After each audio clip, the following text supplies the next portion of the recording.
This has actually made me scared to drive at night, especially alone. After a short late trip to Walmart in Farmington, New Mexico, for some baby diapers, I dropped my sister off at my grandparents' where she lives at. It was around 1:30 a.m. My drive home is like 15 minutes away. As I was leaving, I passed my late grandfather's farm. That's when I hear something in the back of my truck. I assumed it was the ice chest that we neglected in the back. As normal, I get a bit scared, but then I forget about it. And then my favorite song from Toby Mac comes on. I pull into my yard and notice my dog Rubble, who's also a great guard dog. And since my neighbors don't like him wandering to their home at night, he's tied up near our drive-up behind our house. He's barking at the truck, which is weird because he never does it. I do wonder why. Maybe he smelled the skunk that sprayed my truck earlier in the night. I beat the horn like always, so that my husband can come out to help me, since I'm afraid of the dark. But he must be sleeping good because he didn't come out. So I gather my stuff, I get out, and I kind of speed walk to my front door.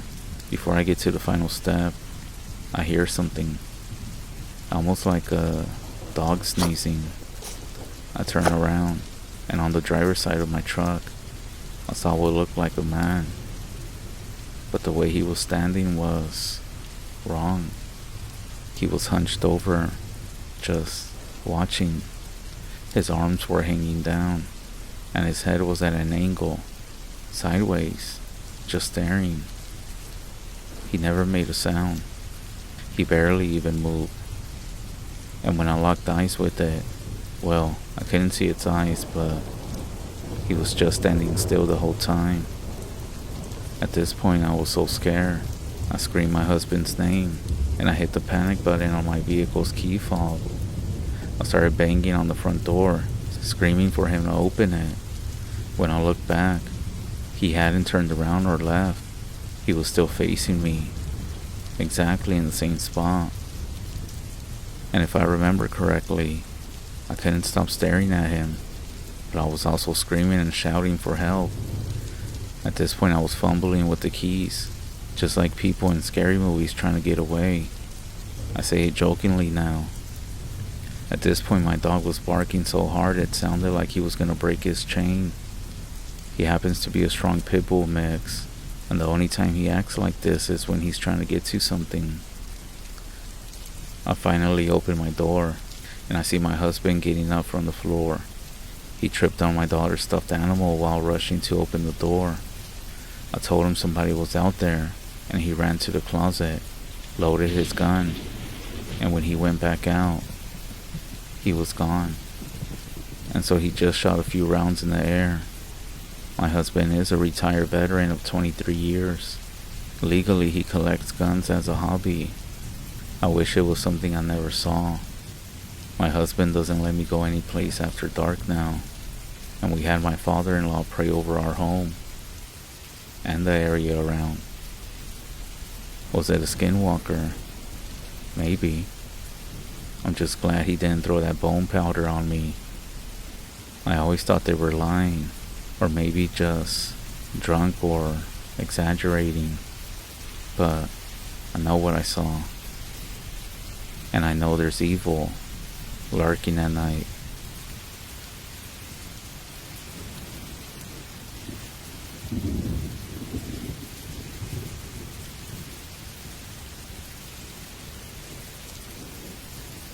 It was about 1989, I think. I had been working crime beat in a Texas city for about 10 years. Late night, out in the worst parts of town, by myself. I had been shot at, stabbed. I had been burned half to death in a forest fire, attacked by both an elephant and a tiger. I had also been on the scene of about 36 murders, often before the police arrived. I finally had enough of people, and I decided to head over to the Rockies. Over the next year, starting down in New Mexico, I ended up going north, mostly staying in national parks. I would sometimes drop in on friends who lived along the way, and made a phone call home. just to let the folks know that I was still alive, but also keeping to myself mostly. I moved back and forth from the east to the west of the Rockies until I crossed the Lewis and Clark Trail and decided to follow it west, taking it all the way to the Cascades. By now, I was pretty used to the sounds and the feel of nature and the natural. As I moved further north into the Cascades, the trees became heavier and the skies gloomy and rain was almost constant. This was not nearly the wide open spaces of the two sides of the Rockies, but rather well, if any of you ever seen Twin Peaks, that's what it looks like. At North Cascades National Park by Ross and Diablo, I parked my van. I loaded up my backpack and headed up to what I thought was a volcano. I wanted to get above the clouds, but as I went, it became clear that I was headed the wrong way, and I was getting deeper and deeper into a very unfamiliar type of forest, dark, so dark that I could barely see the sun, and there was moss growing on all sides of the trees. I wasn't exactly lost. I did feel a bit uncomfortable. I was pretty sure I could live out there for a few months, if that's what it was taking, because I'm pretty good at that sort of thing. I was finally able to establish where I was, and it wasn't so bad that I decided to find a little high ground and just hang out for a bit. Now, the first night there, it was a normal camp. I had a good fire. I don't believe in tents. It's basically just packaging for bears to eat out of at night. But I did set up a tarp, and around 10 p.m. is when everything started. The hair on the back of my neck stood up. I got a shiver and the smell of something that I had never smelled before. It was already quite this time of night in the forest, but suddenly, even the mosquitoes stopped buzzing around me. The whole hairs on the back of my neck thing had served me well in both city and in the country. It had saved me from more than a few bad situations, so I didn't ignore it. Even though it was illegal to carry firearms in the national forest at that time, except for hunting in certain locations, I reached for my weapon, an old Colt 45 that my great-great-granddad had carried back when he was a deputy. This was pretty much all I ever needed, unless I encounter a brown bear. I wasn't afraid of much else out there, having stared down some black bear a few times. I did worry about moose, which had more than once treed me and destroyed my camp. But generally speaking, even moose gave you a shot at getting away, unless you got in between them and their young guns. Anywho, I scooted underneath the tarp. I tossed some logs on the fire in front of it, and I hunkered down in my bag. I wasn't scared, just a bit confused about the feel of things. I ended up falling asleep. It must have been around 3 a.m. when suddenly my tarp was pulled from its stakes, sort of like tossing the bed covers off in the morning. I shot up in my bag, gun ready, but there was nothing there, only a fleeting look into the darkness of my tarp as it disappeared into the thick trees, sort of like a cross between a wet goat and a rattlesnake hole. Then it started to rain. I mean, like really rain. I scooted myself against a tree. I held my gun to my chest, and I shivered through the rest of the night. At daylight, my camp seemed okay. Everything in its place other than the tarp. There were long marks in front of my fire, sort of like somebody had run with mini boogie boards on their feet. The rain had washed any definition away, but from end to end, they appear to be about 18 to 25 inches long, and maybe 12 to 15 across. It was kinda hard to say. I guess it could have been some locals with their Bigfoot shoes on, trying to scare me, but it seemed like a lot to go through, way out here just to mess with some lone camper. Thought it might be a wolverine, but a wolverine would have torn up the whole camp just for the fun of it, and maybe it would have gotten a bite of me on the way. A bear. Well, same thing, but at night, when a bear is in your camp, it's gonna be a fight to the death. You don't scare them away. And a moose running by in the night, I doubt it. Moose don't just go running through the forest in the dark. And again, it was real close to the fire, which I don't think a moose would do. So, fuck this. I decided it was time to go. As I packed up, my hairs came up again. I smelled the musty odor, and I had the feeling that something was watching me. And I started back down the trail I had came up. The first part was easy, as I had been on it just the day before. But as I traveled, I became a bit unsure at some point. I also had that constant nagging feeling that I was being watched, that somebody or something was watching me. The weather was gloomy and wet again, and I had the feeling that I was in some sort of B horror movie, you know, the Blair Witch Project or something. I got to a point where I had to sit and study the map again.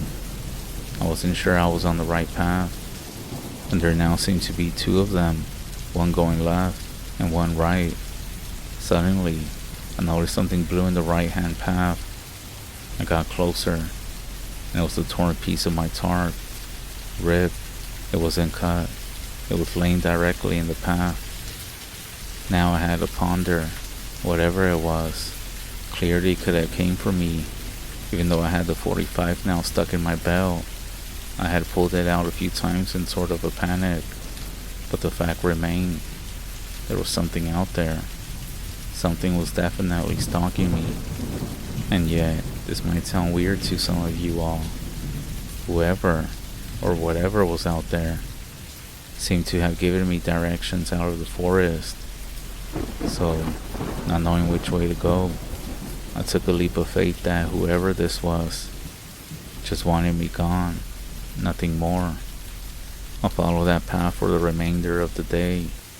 I found more pieces until I was sure that I was less than a few hours away from my van and out of the woods. But by now, it was growing dark. The rain had started again, and that's when I heard a noise in the back of me. Not like a bear, more like a cough. It had grown dark by now. I was exhausted. I was pretty much in full flight mode for hours. I stopped and got ready to spend another night in the woods with whatever was out there. It was now pitch black. I pulled my gun out and I started to pull my backpack off. When I did, something hit me from the back. It sent me, my pack, and my gun flying into the darkness, and I came up laying on my pack. The gun, I couldn't find it around me. I heard that noise again, and it seemed to be right behind me now. I reached into my pack, I grabbed my flashlight, swung around and caught only the glimpse of something. Well, I saw what appeared to be an arm, possibly red, gray, definitely hair, as it went behind a giant tree. I freaked out, and like anybody else would have done, I began to fly down the path. As much as I could see with my flashlight, I ended up falling, running into things, and I was pretty much beat up when suddenly I was in a campground, my campground, the one where I left my van. I didn't realize I was this close, or I would have never stopped. I ran to the van and saw a window was broken. Great, Bigfoot, and now people stealing my shit too. But there on the driver's side, front seat, surrounded by broken pebbles of glass, was my great-granddaddy's 45. The barrel was bent, almost straight up. Got the hell out of there. I drove to Seattle where I checked into the first hotel I could find. I got into the bathtub and I stayed there for a day. I emptied the mini bar of alcohol and snacks, and I tried to make sense out of what just happened to me. I had never been driven from any place before, other than the tiger attack, but even then, I was never that scared. Was the locals just playing a prank on me? I doubt it. So my conclusion A bear, a wolverine, a badger, moose, just didn't fit. I had just been stalked and thrown out of a national park by Bigfoot himself. And frankly, well, you can go and enjoy the Northwest and the forest of the Cascades all you want. It's beautiful, but I ain't meeting you there. I'm not even flying over. As far as I'm concerned, that home belongs to Bigfoot, and he already served me notice.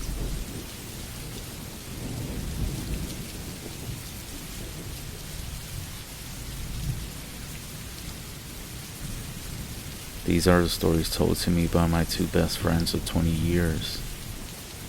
I'm gonna start this by saying that these two are some of the most honest people I ever known, and it took them years before they could speak to me about this stuff. Once I was able to convince them to tell me about this, the older of the two brothers broke down in tears and left about halfway through the first story. It was just too much for him to relive it, and we haven't talked about it since that day. His younger brother, the one that I'm closer with, provided the details, as well as their cousin. I'll start with the first story. It was when we were around 13 years old, and it's the first experience of many. He said he was very young, and he was woken up in the night to the sound of glass breaking. When he opened his eyes, his dad was already in his bedroom, and he told him to stay where he was, and to be quiet as he pointed a gun towards the kitchen, where the window was broken. A few moments after, his dad fired a few shots. He then heard a loud screech. He said it was so loud that it messed with his ears, along with the sound of a scuffle in the next room, and he saw a shadow on the wall that didn't look or move anything like a person. Apparently, whatever was in the house leaped out the same window that was broken. He said the adults gathered and left to find it shortly after, but was never told what they found, just that it was definitely a skinwalker. The day after, he started crying, talking about it. I went and saw him, and I apologized, and to my surprise, he said the shadow and screeching that he saw, that's the main reason they left the reservation. I never did ask him about it again. Another instance that the older brother told me about was one that left me curious, even though I'm not sure why, compared to some of the other stories. He said they were having some sort of celebration one night, and my friend saw what he described as a very small person stealing their food while nobody was looking. He said it was around 1 or 2 feet tall, and when he saw it, right away he shouted to his dad, and everybody stopped what they were doing and immediately started chasing it, trying to corner it. This went on for a while, and during the whole commotion, they realized there were more than one. 2 of them were able to escape into the gutters. He said he remembers everybody trying to reach into them and block them from getting away, but only one of them was caught. And he remembers his uncle holding it up by the leg, and he looked at it screaming, and he said it sounded horrible. Right away they tied it up and stuffed them into a cloth pouch, and they burned them alive over a fire. He said the way it screamed while burning terrified him. He did try explaining to me how they look. He said they look like gnomes. He said he doesn't know if they're evil, but they kill every single one of them they come across. I'm not sure why, but that one really creeped me out. This next one is about the 2 brothers. They were together somewhere out in the wilderness, hunting rabbits just outside the res. They were walking home because the sun had just went down, and they came across a shack that was barely standing. Being dumb kids with a pellet gun, they ended up going inside, and shortly after, a rock hit the wall of the shack, so right away they go outside, and within seconds, they noticed some sort of commotion about 30 feet away. They had one flashlight, so they pointed towards the movement, and some sort of human-looking figure stands up, faces them, and they describe it as very pale. with facial features that were not human. He was like, I don't know how to explain it, but it just didn't look like a person. So after seeing that, they took off running back home, and as soon as they did, they started seeing coyotes just sitting alongside a trail, standing off to the side, but they were just staring at them without fear, and they ended up following them all the way back. They said they were being told by the elders that they were being warned off, and the commotion in the grass was one of those witches changing form. They said they never went back to that area again, and the younger brother said he had never been so terrified. I'm glad the younger brother told me about that story instead of the older one. The younger brother still today is able to better deal with harsh realities. He told me that him and a couple of friends would play around this mountain and knew where the entrance to a cave was. They tried to go into the cave, but not far from the entrance. The entrance got too small for him to fit, and even his 10-year-old torso wouldn't squeeze through the narrow opening. He said they were off to the side of the entrance hiding from another friend, and that's when they noticed something moving very fast going in and out of the cave entrance. He and his friend said they went back every day for over a week, and they would watch them for hours, but couldn't ever see what exactly they were. But they couldn't understand how they were coming in and out, as they were much bigger than him. He was forbidden from ever going back after the adults found out what he and his friends were up to. As for their cousin, I ended up getting pretty close to him. They're all sort of like family to me, and I picked his brain one night. He said they consider these skinwalkers a manifestation of pure evil. He said if they find out a skinwalker is near, everybody tries to track it down, catch it, and string it upside down over a fire, and burn it alive until there's nothing left, bones and all. During that process, he said the sounds they make is like nothing you'll hear anywhere else. He said you can't really kill them with bullets, and he said there's different levels to their abilities. They can affect you in different ways, but always in a negative fashion, such as leaving you sick or dead. If I remember correctly, there's a time every year where most of the men will lock the doors and block the windows, and they will then walk to town in very specific clothing and start chanting specific words, and then go track the skinwalkers down. Didn't really understand, but it was implied that skinwalkers are expected to be out and about on that day. He said it was something completely normal, almost like a holiday, or during that period is when the skinwalkers arrive, and that's the main reason they do all this. He said that those men are specifically trained to deal with them. Now this last story is not from the res. It's actually a story my uncle told me, but I don't remember the name of the reservation. But my uncle was a sniper in the Air Force, and he saw combat in Panama. After leaving the military, he started working for the local police department. One day, he gets a call about a drunk guy acting strange at the base of a mountain. So he shows up, but he doesn't see anybody out there. So he gets out and starts looking around. And at the base of the mountain, he finds some clothes nearby. It's actually neatly folded. As he turns around, he's surprised by what he calls the biggest coyote that he's ever seen in his life. About 20 feet away, it was walking to him. He said it was around 5 feet tall and staring right into his eyes. So he puts his hand on his holster gun, but he doesn't draw it, and he starts walking back to his car as this coyote continues moving towards him. Once he got to his unit, he gets inside as fast as possible, and when he shuts the door, this coyote was now an inch away from his window. He said he had to look up at it while seated in his unit. He then makes a "sorry, I'm leaving" type of gesture, and he drove down the road where he met one of the reservation officers. She asked him what happened since he was pale and shaken up. All he was able to say was, "It's massive, and I don't think I belong here." And right away she put her hand up and told him to be quiet. "Don't worry about it. I'll take care of it. I've been wondering when this would happen again. Go ahead and get out of here." And then she drove off. And she didn't go to the area. She parked her car sideways, blocking the entrance, and started making phone calls.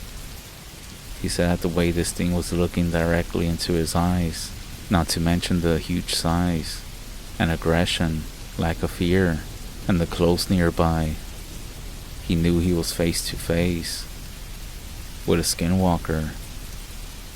He said a few weeks later, he ended up leaving that job.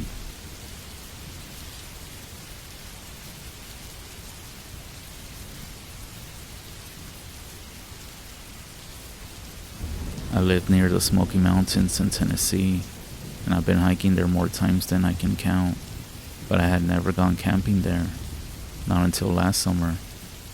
It was the beginning of July, and my friend Andrew wanted to go camping. We decided to hike a trail called the Chimney Tops, and then drive a couple of miles down the road and stay at the campsite there. The plan was to meet at noon, but Andrew was late, as he often is, and so we ended up meeting at 3. We ended up taking my car, and after getting inside I noticed that the gas tank wasn't full.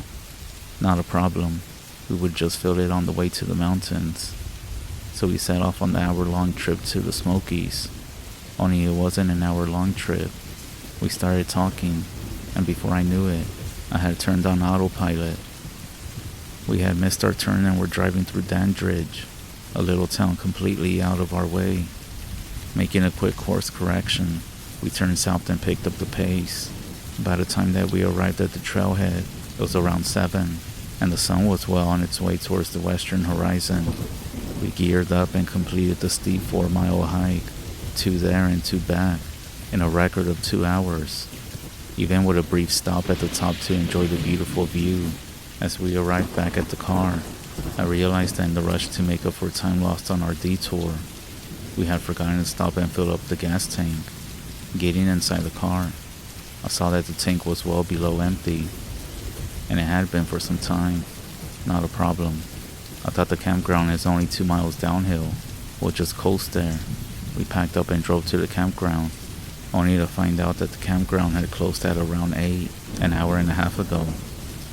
At this time it was getting dark, and a quick glance at Andrew confirmed that he was determined to camp out. Campground or no campground. So we drove back to the trailhead, hoping beyond hope that the car would get us there, and also repeating the phrase, "Let's worry about gas in the morning." It was around 10 when we arrived at the trailhead for the second time, and it was very dark. We unpacked the hammocks we would be using and started out on the trail. Lucky for us, we had hiked this trail before, and we knew the area well. A river runs underneath the trail, about 30 yards in from the road. And so we decided that instead of camping on the trail, we would climb from boulder to boulder in the river until we found a suitable place to bed down. Using the one flashlight we had, we ended up finding a small island in the middle of the river, and we declared it our campsite. Now from the moment that we got there, I sort of had an uneasy feeling about the area, but I figured it was just nerves, so I didn't mention it to Andrew. Being in a national park, we didn't make a fire. We ate a small meal, hung the trash in a plastic bag across one fork of the river down from us, and we sat down on a boulder next to a very small waterfall. Then, things went wrong. I could tell that Andrew was feeling uneasy about something, so I asked him if he was doing alright. He just looked over at me and said, "I swear I keep hearing a girl's voice. Do you hear anything?" I known Andrew for a while, and I could tell he was being serious. No, I replied. I don't hear it. Maybe it's just the waterfall playing tricks on your ears. Yeah, maybe, was all he said, but I could tell he was upset about it. Throughout the following conversation, I noticed him perk up a few times, as if he was hearing something, but I didn't ask him about it again. Finally, we both got tired and decided it was time to go to sleep. We crawled into our hammocks. I zipped up my mosquito net and fell fast asleep. And then suddenly, I was wide awake. The sound of crunching leaves shot adrenaline through my veins, and I swept the cobwebs from my eyes in an instant, which would have been helpful if it was not pitch black around me. Strange.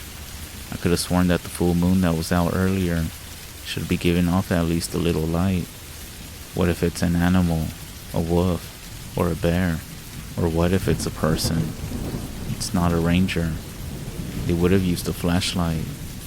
These thoughts flew through my head at breakneck speed, and then they were interrupted by another crunch of leaves and twigs, this time a few feet closer. I quietly unzipped my mosquito net and reached for a glass bottle I had left on the ground earlier, just in case. I didn't have a plan until I heard Andrew's voice. All he said was my name. I froze when he did. Clearly he heard the crunching too and thought I was the one causing it. Whatever it was, it knew he was there now. I had to protect him, and also myself. I had to knock it out. I heard his voice call my name again. Where are you? And then it clicked. Andrew was the one walking around, looking for me, still on high alert from the adrenaline. I called back in a low voice. Hey, I'm right here. He broke down. I'm sorry, man. I've been lying awake this whole time, freezing cold and terrified out of my mind. We need to get out of here. As soon as I heard those words, my queasiness came back, but it was more than that now. I was terrified. Something was upstream from us. I could feel it there, watching us. I turned and whispered, pack up everything as quick as you can. No light, no sound. Let's get out of here. Everything was unceremoniously stuffed into our packs, and less than a minute later, we were on our way back down the river, scrambling across cold, slippery boulders with a dying flashlight as our only source of light. I knew that if I turned around, something would be there, so I forced myself to only look ahead. When we made it around the bend, to where the river met the trail, I felt a wave of cold fear come over me. I could feel eyes watching us. In a fit of panic, I ran and climbed back onto the trail, forgetting about Andrew for a moment. I raced back to the gravel ditch on the side of the road, where we parked at. I froze. Something bumped into me from behind, bringing me back to reality. It was Andrew, and he hadn't noticed it yet. There was a car parked next to mine. Nothing special about it, except that it hadn't been there at midnight when we had last been there. I turned off the light and put a hand over my mouth, showing him to be quiet. In the silent darkness, we ran to my car, threw our gear in, and tore out of the parking area. Only once we had rounded the first corner did I remember something. The gas tank was empty. Knowing that the car could die at any moment, I let off the gas pedal and coasted as much as possible. On the narrow mountain road this translates to, we flew down the mountain at a dangerous pace. Out of nowhere, something appeared in the road in front of us, floating about 10 feet off the ground. We both screamed, and I nearly swerved off the mountain to avoid it. We looked at one another, and then Andrew asked, was that a fucking balloon? I thought for a moment, and yeah, it was. It was the most terrifying baby blue balloon that I've seen in my whole life. We then began to calm down, laughing at how we just scared ourselves over a balloon. But when a wolf ran across the road in front of us, that got us to shut up. No one wants to be miles out in the middle of nowhere, about to run out of gas, running away from something in the woods, especially with wolves outside the car. So we just drove the rest of the way in silence. Finally, we made it back to Gatlinburg. The flickering lights of the gas station were so beautiful in that moment. They almost shouted, "You're not gonna die tonight." Trying to take off the edge from the night, we drove around until we reached the end of the road, which turned into a tunnel of darkness framed by tall trees. We turned around and drove all the way back home. By this time, it was around 6:30 in the morning, and what sounds good at 6:30? Waffle House. We ate some cheesy eggs. I looked up and saw the sunrise. It was so beautiful that I nearly started crying right there. We had made it. I lived to see another day. We decided to go back to my house and just sleep. Later that day we woke up, said our goodbyes, and went on with our summer. We have told the story to many of our friends and family members, and they have always enjoyed it, but they have never understood. Something happened that night. I have slept with the lights on since then, or more than one time. Sometimes I don't even sleep at all. When that overwhelming fear settles back in on me like a blanket, we didn't see anything, and we weren't attacked. But I know something was there, and that's more terrifying to me. Something that we couldn't see. I could feel it though, and I know it was watching us that night. Sorry if my story didn't meet expectations. This is actually a true story about me and my friend. I don't go camping alone in places I shouldn't. For anyone curious about the place, look it up on Google Maps, and then follow RT 441 south until the road makes a squiggly shape. Keep zooming in, and you should see a white line that says Chimney's Picnic Area Comfort Station. Between that white line and the loop the road makes to the east is a trailhead for the chimney tops. I did end up asking Andrew a few things, especially about the voice. He couldn't tell me what it was saying, and he couldn't even be sure he was hearing a voice. What he said was that he thought he kept hearing a girl's voice. It sounded kind of distant, but also near, so he couldn't tell where it was coming from. I have no idea what it means or how to explain it differently, and he couldn't tell me what it was saying. I didn't hear anything that night, but I was terrified. If I had started hearing a voice, I would have most likely pissed myself. Also keep in mind that he laid wide awake in a hammock as I was sleeping for about 3 to 4 hours. Even if nothing was happening during that time, he could have just easily psyched himself out by remembering the voice earlier in the night, and the fact that I told him that I could feel something watching us. Either way, he said he was cold and terrified, and he wanted to go. That was enough for me. I am gonna ask him about it now though. I'm sorta curious if anything else happened. Also, I have a very reliable friend, a middle-aged professor, who heard this story and told me that during that time of the summer, the Smokies are one of the biggest places in North America for witches to travel to. That's something that I didn't want to hear.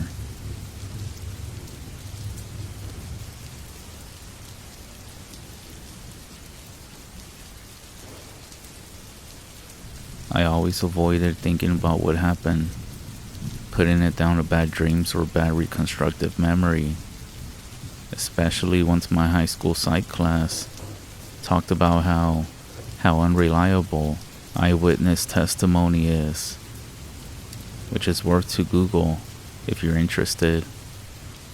But then I heard the story about the Smoky Mountains in Tennessee, the one that went camping by chimney tops, and I just felt so sick knowing about it. It's something so similar that happened to me. You don't have to know about it to understand my experience, but I found that story very creepy on its own, and the way it's just similar to something that I experience brings the creepiness into a whole new level. Anyways, enough of that. So here's my story. My sister lives up near the Smoky Mountains National Park. She lives with her boyfriend, and I was visiting them maybe 3 or 4 years ago. He's the one who grew up there, but he doesn't like any of the chimney top trails anymore, since one of his friends had gotten paralyzed up there a few months before. Nothing supernatural, just drunk and fooling around, a bit unfortunate. So my sister takes me out there because the view at sunset is the best in the parks in her opinion. She's very outdoors, so I trust her to know what she's doing, and we pack up and drive around to the trailhead, and we get there around 7, or 7:30, and then we just hike up. It's not a crazy 2-hour round trip like the other story. Now, we watch the sun go down at the top, and it's beautiful, but while we're trekking back to get our camping stuff from the car, there's a point where the trail meets another one, and my sister suggests that we go up there. She tells me there's a little waterfall at the end of it, and that it would be really cool to swim around under the light of the full moon. It'll be like real mermaid lagoon shit. I remember laughing at that phrase. That's what made me go. It was nice to soak after hiking for hours. She had brought her swimsuit and was wearing hers underneath, so she must have planned it. But only for about half an hour. Then it was just cold. We then got out and ate, then followed the river back to the car. We were going to drive around a place that she knew, and she liked to camp at. When my sister just looks up at me like I had spoken and says something like, "We could. That'll actually be the easiest." So then I ask, "We could what?" And she gives me that look like I'm stupid and says, "No, we could camp here. Sorry for not speaking in full sentences, Miss English teacher." I was doing an English undergrad at that time. I remember what she said because it confused me. Looking back, she was acting like I had said we should avoid camping where we were, which I hadn't. Why would I? I don't know shit about the Smokies. Lo and behold, we end up going up along the west prong of Little Pigeon River. It was around 11 by the time that we found a good place, so we set up camp. I remember finding it weird how dark it was, since there had to be a big moon. We had to keep our lantern on, at the highest brightness, and we still couldn't penetrate the darkness more than about 10 feet upstream. Even though it lit up the forest behind us like a carnival, I just figured there were boulders or dense trees up ahead. It was July, and no rain was scheduled, so we had brought those little bivvy things. I think that's what they're called. We just talked and swapped scary stories. My sister told me one from her boyfriend who claims it was passed down through his distant native ancestry. He does look pretty white to me, but who am I to say? It was about a secret lake in the mountains, where First Nations people and animals would go and cleanse themselves and be healed.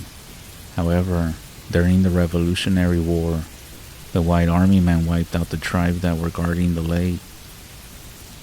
The story goes that a young native woman found one of the dead white men, still barely alive when she came out of her shelter after the battle. She felt bad for him and dragged him along with her wounded people to the lake for healing. The lake, already on edge from the violence, grew angry when she dipped the white man in, and the lake birthed a huge reptile to kill him. It was a snake creature born of fear and hurt, and it ended up killing everybody there. Not wanting to stay in such a place like that, the lake ended up moving itself deeper into the mountains. I think I added some babysitter horror story next, and we just turned in shortly after. Just like the person in the other story, the next thing I remember is suddenly being so awake that I felt like I could hear every sound in the mountains. I couldn't see anything though. It was impossibly dark. I couldn't make out anything. That's when something crunched in the twigs by the river, and fear shot through me as if my heart was pumping ice instead of blood. Similar thoughts went through my mind. Bear, a wolf, some kind of big cat, or maybe a person. Then the leaves started crunching again, closer. There was a long silence. Then, they crunched right fucking beside me. I could have headbutted whatever it was on my right if I wasn't so frozen. I was sure that this person, or this thing, could hear my heart beating. Then, there was a soft sound on the other side of me, just left of my waist. I remember clamping down on my bottom lip so I wouldn't whimper. Some leaves fell above my face and then slid down. I strained my ears and my breathing. It wasn't leaves that had fallen on me. It was hair. whatever the fuck it was crouching over me with one knee on each side and its face right above mine on the other side. At this point, I was praying that the fear would just make me pass out and be done with it. Then, my sister whispered my name. If she hadn't sounded as scared as I felt, I would have just punched her stupid face right above me. Instead, her whisper just replaced my immediate fear with a deeper kind of dread.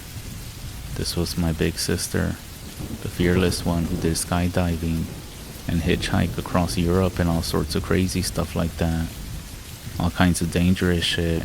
And at this point, she sounded like a 3-year-old who had a nightmare. She told me she had trouble going to sleep and that she heard someone in trouble and she had gone to investigate but got lost, and that the flashlight had ran out of batteries even though we had replaced them for this hike. It doesn't make sense. She's never explained exactly what happened, but I know it must have been bad because she was shaking. I didn't need any convincing to leave. As soon as I got up, I felt eyes on me. I couldn't even bring myself to look in the upstream direction. I have never packed up so fast. We just left the trash hanging in the tree, which I feel a little bad about, but none of us were willing to go the 6 extra feet to the darkness there. We all but ran back to the car.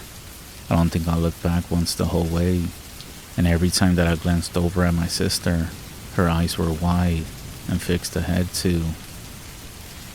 I can't really explain it, but I felt like if I even glanced back, I just wasn't sure whatever was behind us would let us go. My sister actually ran past me to the car when she hit the trail. To be honest, for a split second, I thought she was going to drive away without me, but when I leaped into the passenger seat and I threw my kid in the back, she was swearing and trying to fit the key into the ignition. She wouldn't even climb out to let me get into the driver's seat. Instead, she went over into the back seat with the gear, and I almost drove off the road, pulling out in a way. I wouldn't be surprised if I kept the gas pedal down the whole time until we were off the 441 and out of the park, and I don't remember much of the drive home. What I do remember, and it's just a detailed memory that the other story had, was that not too long after we tore out of the Chimney Tops trailhead, my sister randomly said it was alright now. Now I still didn't feel safe until we got home, but when she calmed down like that, I do remember letting out a breath and being able to focus on staying on the road better. Later, she told me that she had seen a pale blue ball stuck in a tree and just felt like we were out of the danger zone. She reasons that the sight of a child's toy meant that parents thought the area was safe. Now this must have happened to her on a subconscious level, and I have to agree. That's until I read the detail of a baby blue balloon in that other story. Now it just seems like the cherry on top of a really creepy, similar story cake. Now I'm starting to look into orbs or bodiless spirit manifestations and the First Nations people's legends. A few weeks after leaving my sister and her boyfriend's house, I began to look into this secret lake around.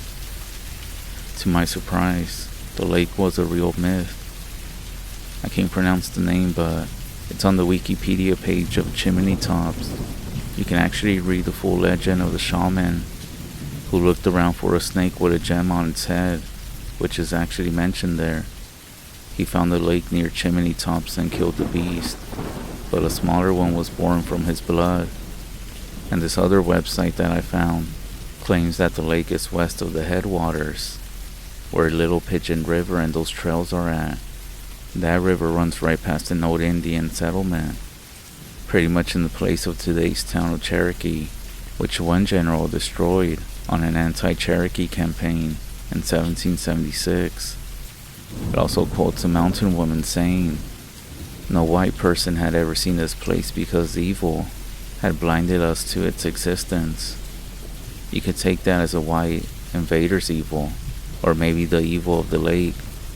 All I know is that something horrifying was in that blinding blackness.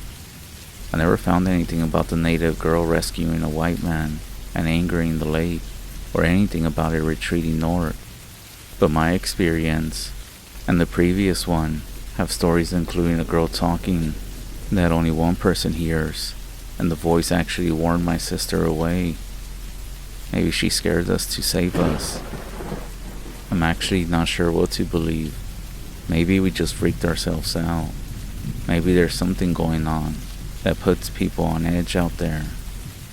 Or maybe the spirit found a new home somewhere upstream, and this time it'll do what it has to do, so it won't be disturbed again. I sure as hell won't ever go back.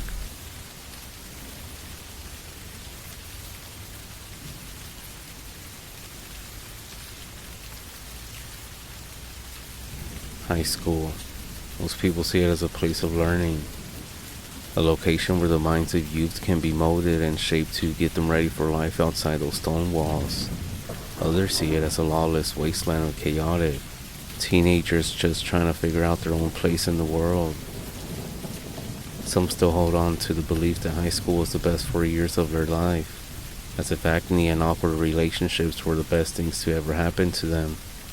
My feelings on my school life are mostly different. Barely remember my time there. However, thinking back to the friends that I made in high school and all the crazy things we got up to would always send happy thoughts running through my mind. Unfortunately, after graduating high school, my parents moved around a lot, taking me along with them. During those years, I bounced from different jobs. Eventually, I found one that actually stuck, which surprised me, and I've been working there ever since.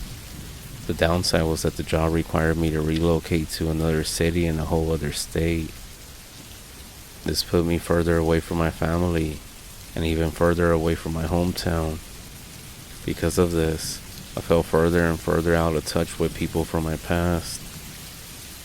People I once called my best friends now seem more like former acquaintances. Despite all the advances in technology, I never really put an effort to maintain connections with anyone from back then. I was always too caught up with work or responsibilities to give my past much consideration.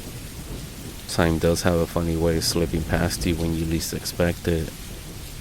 A few years after joining the company, I met my wife, Mary, and the years only seemed to pick up speed after that. Before I knew it, about 20 years had passed since I had set foot in my hometown. One day, I came home from work, and I walked through the door when Mary informed me I had received a letter in the mail.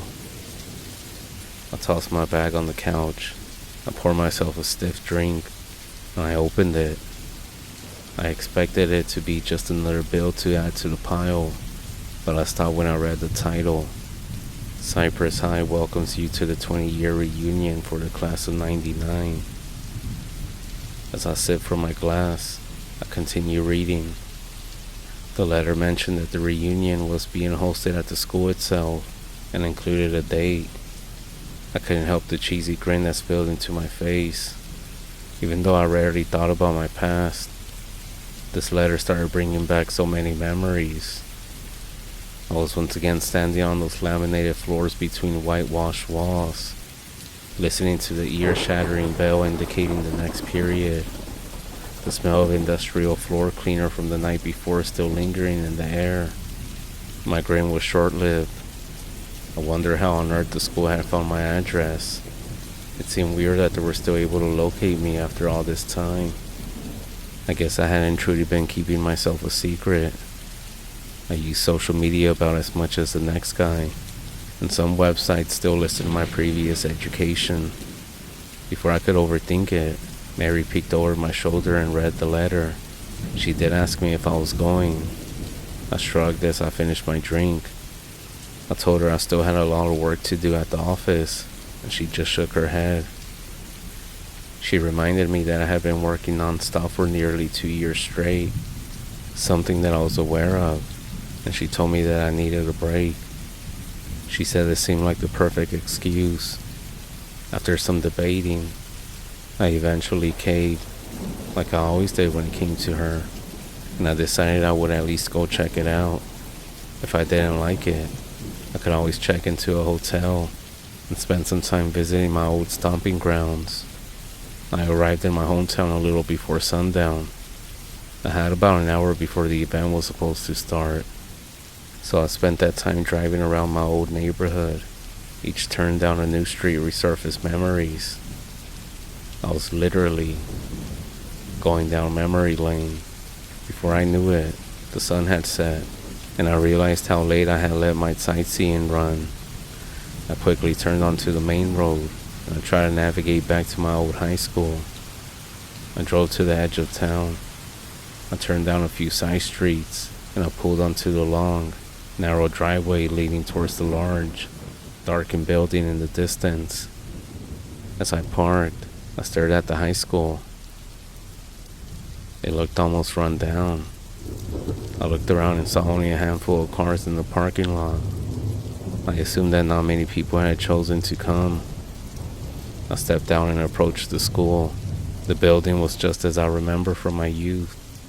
I pulled open the front door and walked inside.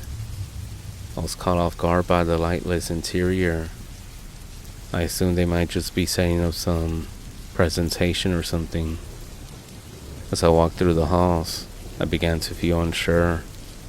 The school looked the same, but it didn't feel the same. The entire building seemed lifeless, not just because the lights were off, but all the classroom doors were shut. Dust and grime coated the floors and lockers, and the place looked like it hadn't been used in ages. It was summer after all. I assumed they simply cut back on the maintenance or janitorial staff. I rounded a corner and saw a faint glow in the distance. Light was coming from the gym doors. I felt relieved, and I picked up my pace. I was hoping I wasn't late. My steps slowed down when I noticed something strange about the door. Some type of liquid was underneath. As soon as I got to the door, a loud crash echoed from inside, and the doors bursted open. A man came flying out towards me. He slipped on the liquid and fell to the ground. I turned to look inside the gym, and I couldn't believe what I was seeing.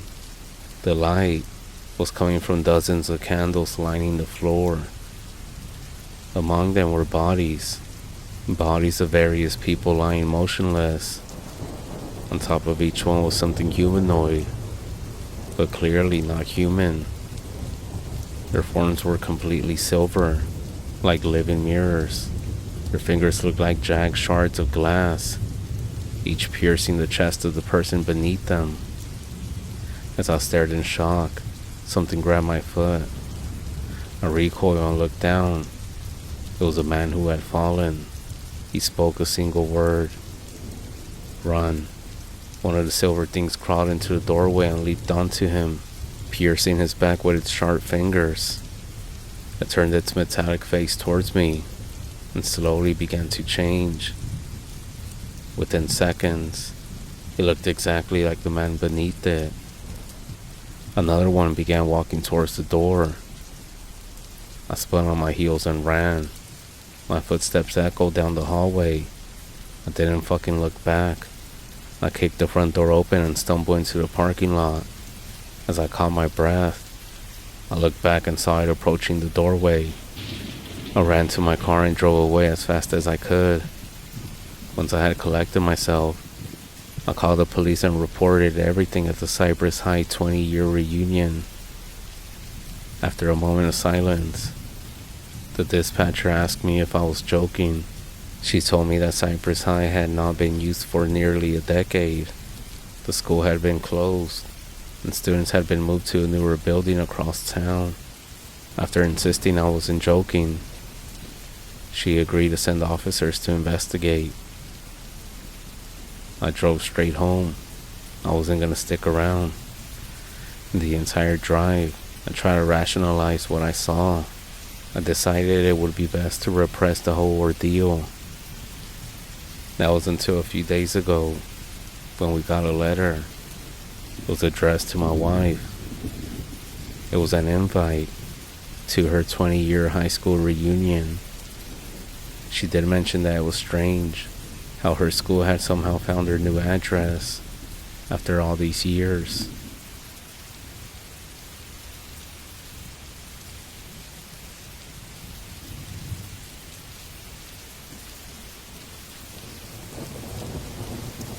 Have you seen the shadow? The tall hat man on the res? I did once. A man with a black hat and a long coat, cowboy boots and no face. Super tall at that, like 12 feet tall. You know what I'm talking about too. I have told several of my friends this story, and to my surprise it seems like everyone at some point in their life also had an encounter with this spirit, devil, or whatever it is. But for some reason it seems like nobody talks about it, because no one can remember it if it was a dream, or if it was real. But once I tell them my story, it's always the same reaction. They end up saying that they did see him, once, twice, and maybe even more. That I just reminded them of a memory of when they were younger. And what's crazy is that their encounters, including mine, happens at the most random times. Like for example, one friend told me that he saw the hat man, the tall man, in the backseat of his car as he was driving at night. He said he saw him through the mirror. He said he almost ended up crashing. Somebody else said that they just saw him randomly standing in the street light across the street from their house in Oklahoma. Other friends of mine who don't know each other actually said the same thing. At first they said no, but then they said they had sleep paralysis once, and they saw him while it happened, standing in the corner of the room. One of my friends said that she would wake up in the middle of the night, randomly, and that he was just standing outside her window, and that he kept appearing in her dreams, standing in the doorway for months. I myself actually saw him twice. Once when I was with my brother. We were going through the woods and we saw him, chased him, but we had no idea what we were chasing. Well, we didn't really chase him, because you don't chase the hat man. We wanted to see what he was up to. This person, we actually had no idea who it was, especially because nobody ever walked through there. So if anything, we were just being curious. He was a tall figure in dark clothes, walking through the trees. He didn't run. He didn't look back. He just kept moving. We were around 10 or 11 years old, young and dumb. We thought we were brave. We called this place the woods, even though it was just a patch of trees near the res housing. But when you're a kid, even a few dozen trees feel like a forest. We followed him until he reached the tree line, and then he went through it, and we did as well. And that's when we saw it. There was a small hill, a dip going down, if that makes sense. We then looked down, and I swear, he was floating. But not just floating, he was still moving, but his boots weren't touching the ground. It's like he was drifting, like he was just gliding. And that image, the long coat, the white hat, no face, just a very dark figure coasting through, the creepiest shit I ever seen. Well, that was until I saw him the second time. We ended up running back home, not even telling anyone about it. The next encounter actually happened not too long ago, maybe like 3 years ago, at my previous job. I was a teacher on the res and I was also the coach. By the time that the kids got on the bus and took off, it was always dark in the evenings during the winter. Honestly, I don't even like talking about this. It's dark right now, and I can't believe I'm writing this. And people say that talking about certain things brings them up, but fuck it. Anyways, I really needed to catch up on some grading and making new lessons for the students, so I thought I would stay late. After about 30 minutes, around 6:30, it was already dark, and I decided to run to the bathroom, as I hadn't gotten a chance to go since around lunchtime. For those who are teachers, y'all know that every minute counts, and lunchtime is not really a lunch. Anyways, as I'm passing the long corridor near my classroom, it goes off to an area that is like a pod, and it has all the computer labs off of it. I happened to look down that hallway, and I saw someone standing there near the doors. I kept walking, but then I was like, wait a minute. You know how sometimes you see something and then you look away? and then you look back again really quick. Mentally, that's what happened to me. I was like, nobody could be that tall, and I didn't think anyone else was in the building. So I stopped, took a few steps back, so I could look down again, and this person was now all the way to the back of the pod, standing near a classroom door. Memories came back of when I saw him when I was a kid in the woods, fucking floating away. But on top of that, it was really weird. Nobody could move that fast. So I was like, fuck this. I ran to the bathroom, used it. I started shaking so bad because I know I had to go back past that corridor. I started praying while in the bathroom, and I really didn't want to walk back, but I had to. So after I used it, I basically ran straight to my classroom trying to stay calm. Walked in, grabbed all my stuff and didn't turn anything off. I was so scared to walk out of my own classroom door, but I did after saying some prayers again. And this time, I didn't look nowhere. I just went out the door closest to me, got in my car, went home, and was scared the entire night, and I didn't sleep. He was very tall, slender, and he was definitely wearing a hat and a coat. I kept thinking that my brain was making something up, but it was too much like all these horror movies and things that kids talk about. Anyways, I have lots of stories about school. I did start talking to some of the players that I would coach, because they were all having similar incidents when we would come back late. They would run to the bathroom before their families came to pick them up, and they would talk about all sorts of weird things and noises, and even hearing people that were in school, but nobody else was there. We would all be hanging out talking about the game, and I would wait until everyone was picked up. But throughout this whole time, some of the players would go to a vending machine or to the bathroom, and they would come back and tell me like, who else is here? I heard noises from another classroom. So I started collecting all the stories, and I was interviewing other teachers as well, especially the ones that would stay late, and they all told me similar stories of hearing noises and seeing some sort of shadow, and never stayed late again, and even recommended students to be picked up as early as possible. So have you ever seen this Hat Man? Let me know if you have, whether it was in a dream, a shadow, or something, because apparently he's out there watching us, lingering around at the end of the hallway or the end of your bed. And let us pray that we don't see him, because he likes to show up at the most random places and times.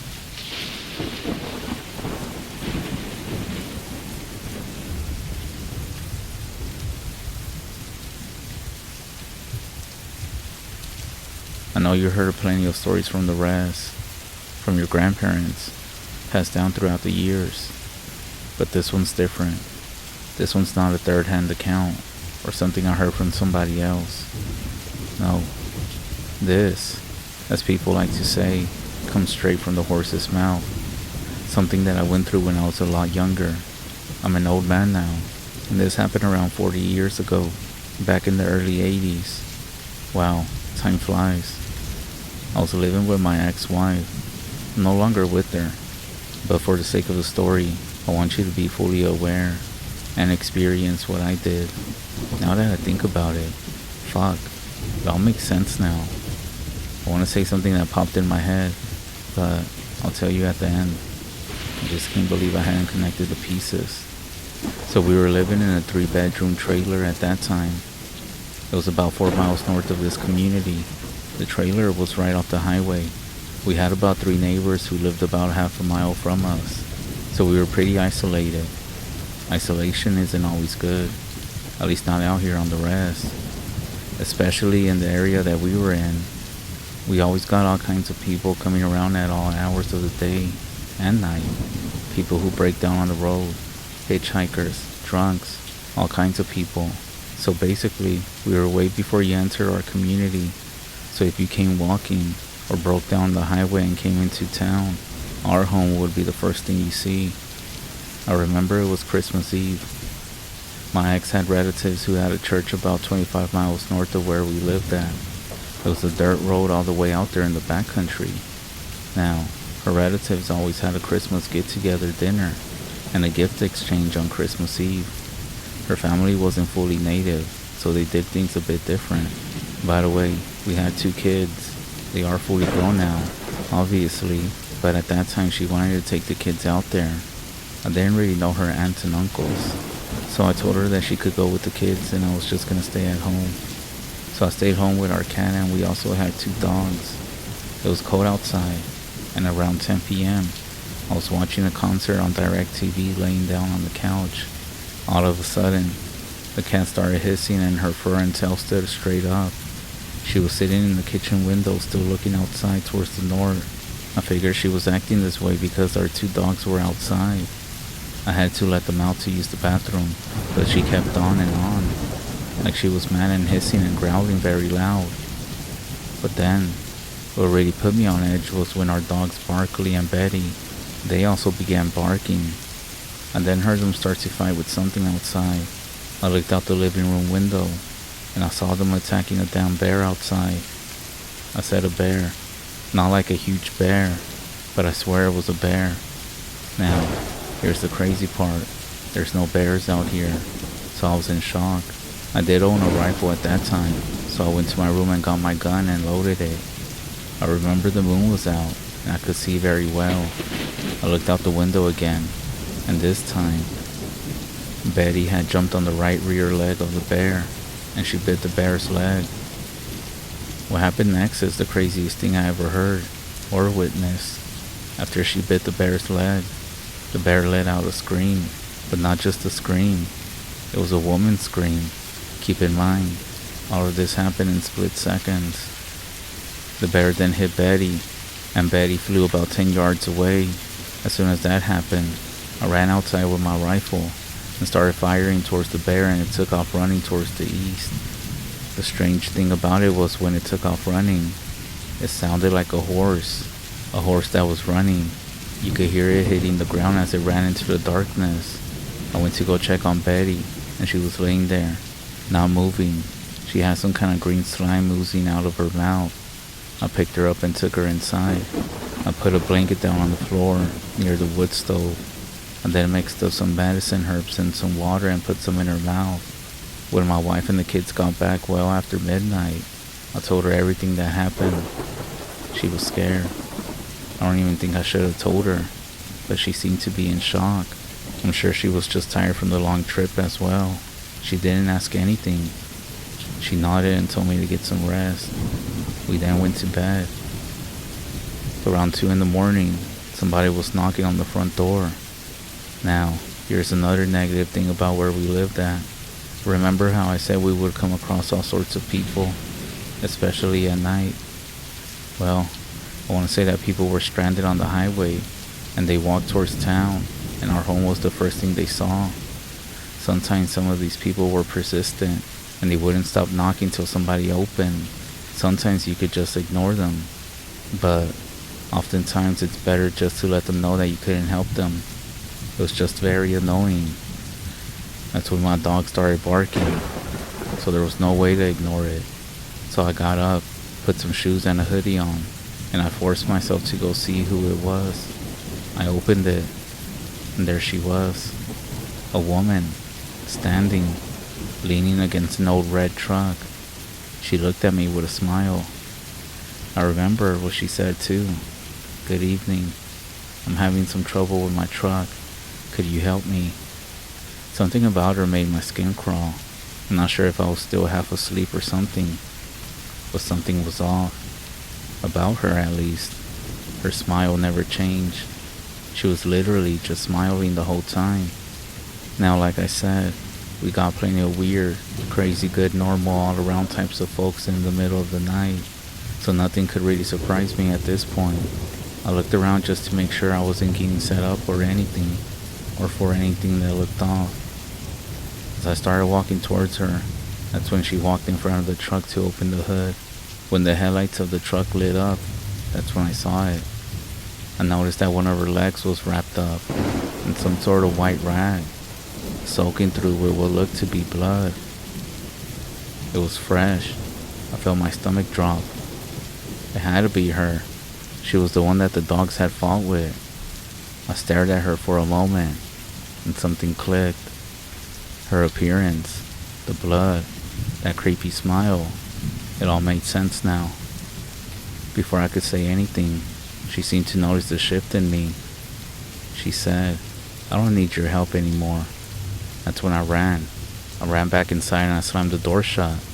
I ran to find my wife, my heart racing. By the time that I got my rifle and went back outside, she was already driving off. Her truck's tires kicked up the gravel and she left. I stood there for a moment, rifle in hand. Those damn witches. Betty, our dog, lay down for about 4 days. We kept giving her medicine, and after the last day, she got up like nothing ever happened. After this whole thing, we moved away from that spot. There was too many weird things that happened there. I never did see the old woman again. I don't think she was hit by any of the bullets from that night. However, she was bleeding from the dog bites. Now, remember I told you earlier that something clicked, or something that I remember? What if other things were at play? Why do I say this? Well, everything went downhill after this incident. My wife left me. I ended up moving. She ended up taking the kids. What if my ex-wife was part of this whole situation that happened? What a coincidence that this happened while they were gone. What if she was trying to get rid of me somehow? Why didn't this witch do anything physically? I didn't grow up traditional, you can say. What was she doing out there at night, on our land?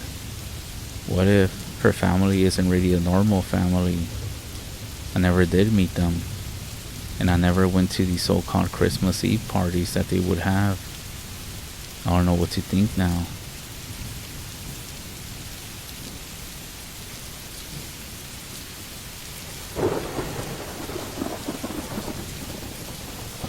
Out here on the res, spirits are to be respected. Put an offering out. Don't show fear. And this comes from a personal experience that I want to share with you all. I know it's hard not to show fear sometimes, but if you think back, our parents, our grandparents, they never told us these stories to scare us. They didn't want us to be afraid. They actually wanted us to listen, to learn, to respect the land, and to respect the spirits. They didn't gather us around late at night just for shits and giggles. It was always for something practical, a lesson, and a reminder. These stories weren't for entertainment. They're actually warnings, teachings. It was always like, don't whistle at night because this will happen. Don't wash your clothes at night because of this. Don't say their name, so and so. I was talking with a friend the other day, and we noticed how always the people who always go out looking for bad things to happen, and I mean this in the most respectful way, but those people are usually white. It's like they have no knowledge of respecting the unknown. Then when they attack, they freak out. And I think this is why some people don't show respect. They are not familiar with traditional or quote-unquote old teachings. I do believe as natives we are more respectful to the unknown. So in 2009, my cousin Mikey came to live with me and my husband and 16-year-old son. Mike had a very serious liver problem. He actually got sick, and he even got hepatitis C from using drugs when he would get drunk for months. He came to live with us because, those who go down that path and go beyond addictions need help. We had a decent sized house with 2 floors. When you walked into our home, you walked into the main floor, which was the second floor, where the master bedroom, the kitchen, the dining room, and the washroom. Downstairs was the basement. Well, not really a basement, because if you came out you would get to the backyard. It had a big bedroom, laundry room, and also a huge room. I know, the custom home was set up different. While Mike was living with us, he slowly started changing his ways, and man, you could see it in his face. He even got a great job at some office as a financial advisor. However, as time went on, he slowly started drinking bit by bit again. I'm not sure if you have ever tried helping someone who struggles with addictions, but stuff ends up missing in your home. These are actually the first signs, because people are needing to find money, so they sell stuff around your home. If you didn't know, when the liver is so messed up, the mind gets messed up as well. The person doesn't remember days after drinking. Now why is that? Well, I learned a lot about this when I was helping Mike. The liver filters your body, your blood. However, when your liver isn't working no more, simply because of drinking or using too much drugs, the toxins build up in the brain because the liver can't filter them out anymore. So the pattern just continued. I would watch him come through the stairs sometimes, and he wouldn't say anything, and then he would go back down to the bedroom. I always knew when he was going to come up the stairs by the sound that the bedroom door made. It would stick and you had to pull it. I almost forgot my son got pretty close to Mike and even gave him his own room. Months went by and so did the drinking pattern. Eventually my husband and me had a talk with him because there is only so much you can do. We would lend him money. We would take off work to help him find a different job. Again, if you have ever lived with an addict, you know how the cycle goes. There would be seasons and weeks when he would sober up and promise to do better. And that's how the cycle was. Mike finally saved up with our help and got a place of his own. He soon lost his job and he continued to drink. I have to tell you that Mike is an amazing man, very intelligent and such a beautiful heart. I never once heard him raise his voice at anyone. He did have some pretty bad skeletons in his closet, and he didn't know how to deal with them, other than drinking. Just like we all have some stuff that we're dealing with. Some people just deal with it differently. So Mike started getting sicker, and he soon ended up in the hospital just before Christmas of 2009. Then, he passed away on January 8, 2010. So this happened back then when I used to work crazy hours at the women's shelter, and I would get home around midnight, and it would take me a couple of hours or more to wind down. By this time my son moved back into his room. I would sit in the living room, drink tea, watch a bit of TV, and then I started hearing my son's bedroom door open. At first it didn't faze me, because there was a freezer down there that my son would keep ice cream and other frozen treats too. And he always stayed up late playing some sort of video game. This went on for about a week. I got home late one night, this time knowing it was just my husband at home, and he was sleeping. My son wasn't at home because he called me to see if he could camp over at a friend's house. So that night I was sitting drinking tea, getting ready to call it a night, way past midnight, listening to some true crime as we all do. That's when I suddenly hear my son's bedroom door open.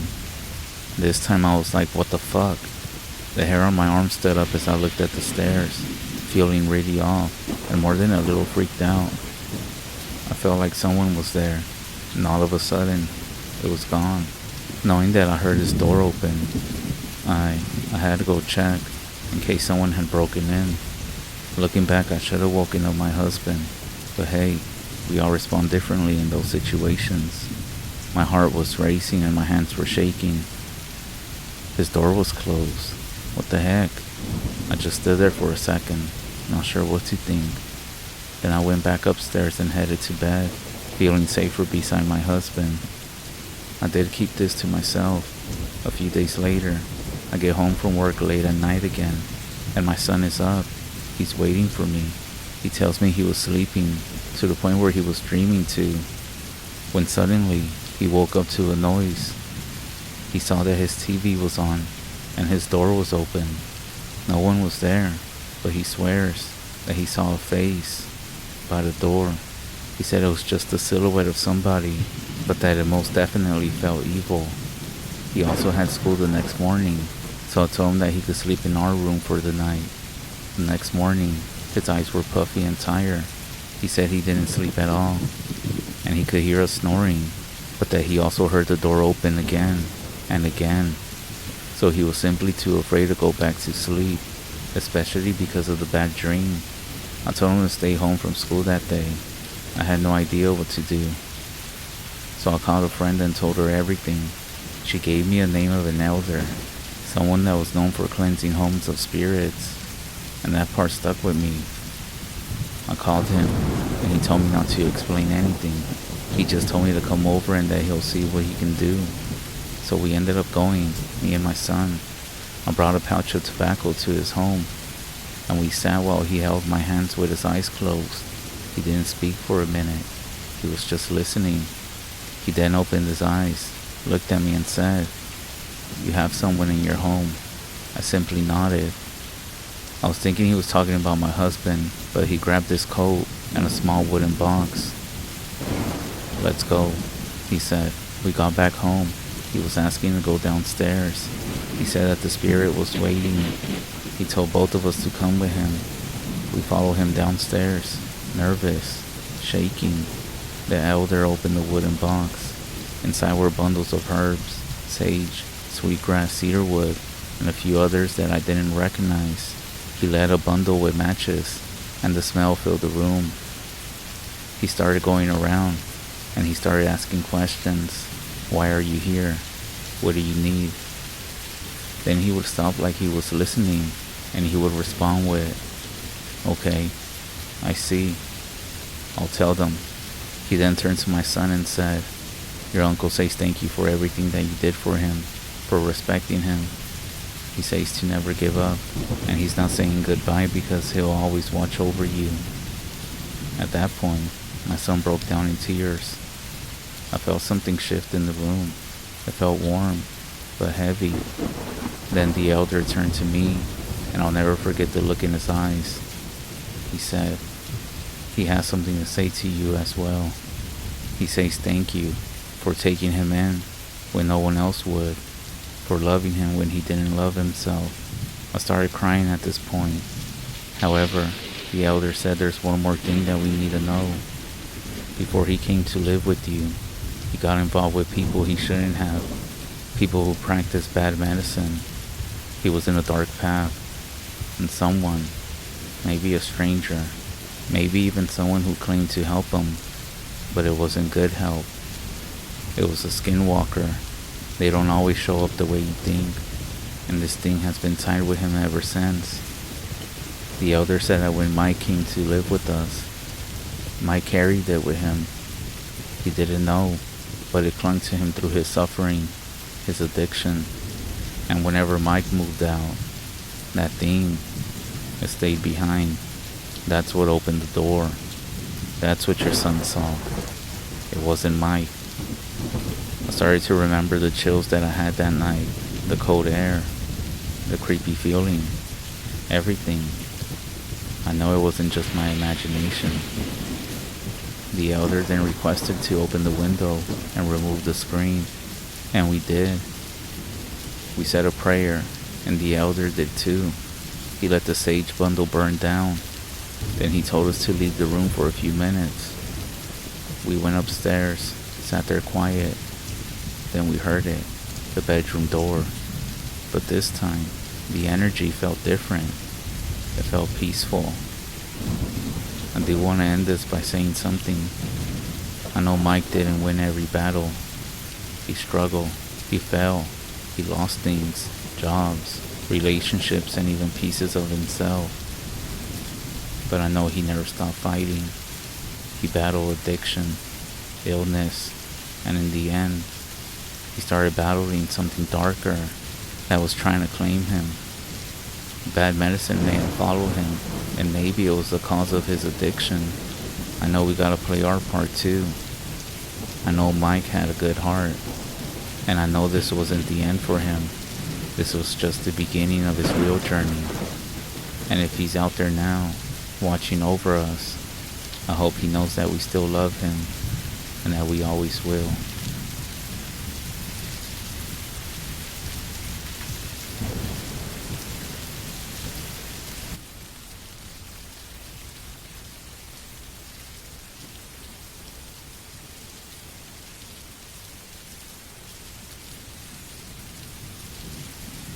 I would tell you to stop playing hide and seek at night, but honestly, just don't play any games at night on the res. I'll tell you why. It's something that my grandpa told me one time when we were playing hide and seek at night. More like in the evening, just us cousins, running around grandpa's yard like we always did whenever we would go over.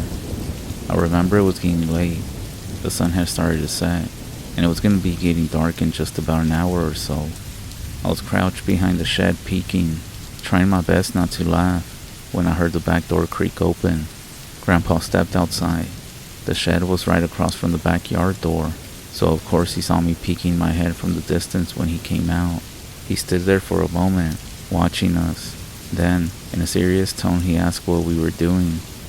My cousin, who was counting facing the outside wall of the house right by the front door, said, "We're playing hide and seek," and he even asked if he wanted to play with us. Well, as I kept looking, I saw that my grandpa didn't say anything at first. He just looked towards the yard, including me.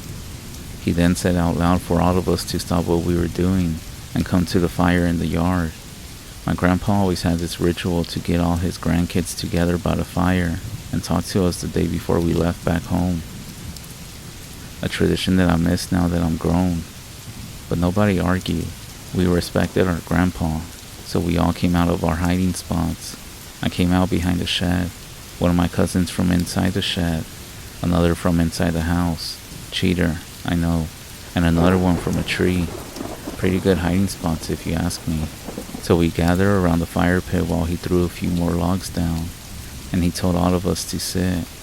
He let out a sigh, first saying how it's so good to see all of us, and that he's actually glad that we all came, and that one day if Creator grants us the time, we will be in his shoes as well, understanding and passing everything to our children as well. Then he got quiet, and he stared into the fire for a long time before speaking. I remember one of my cousins. You know how obnoxious young boys are. Well, he was like, "So what's up? What you gonna tell us today?"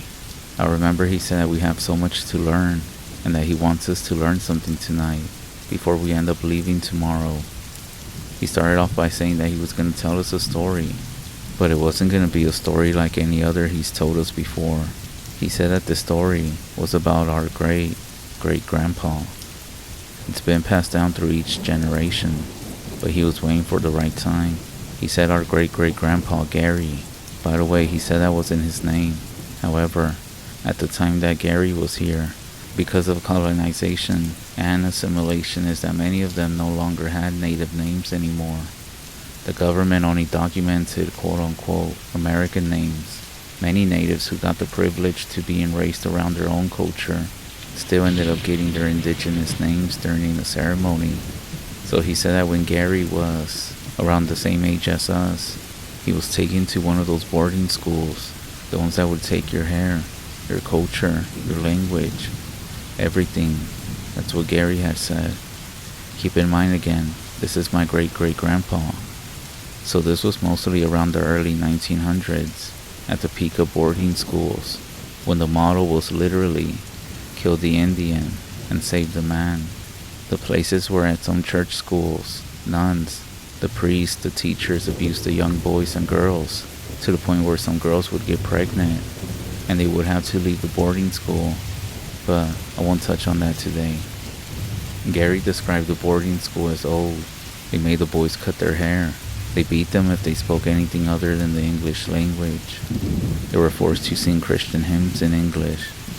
They would have to march to school, military style. Gary said despite everything going on, they still found good morale in the mixture of their own people. Of course, they would still speak their own language.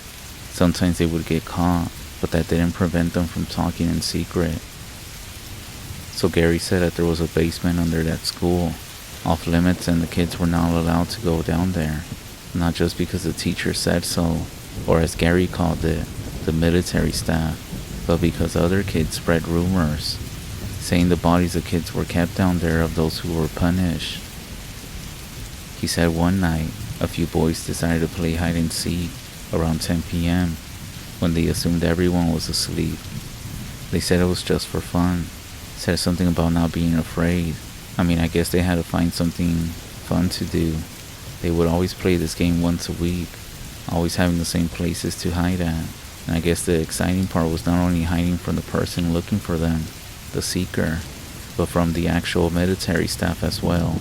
Of course, one of the boys had the bright idea of hiding in the basement. Why? It was always the same spots where people would be found.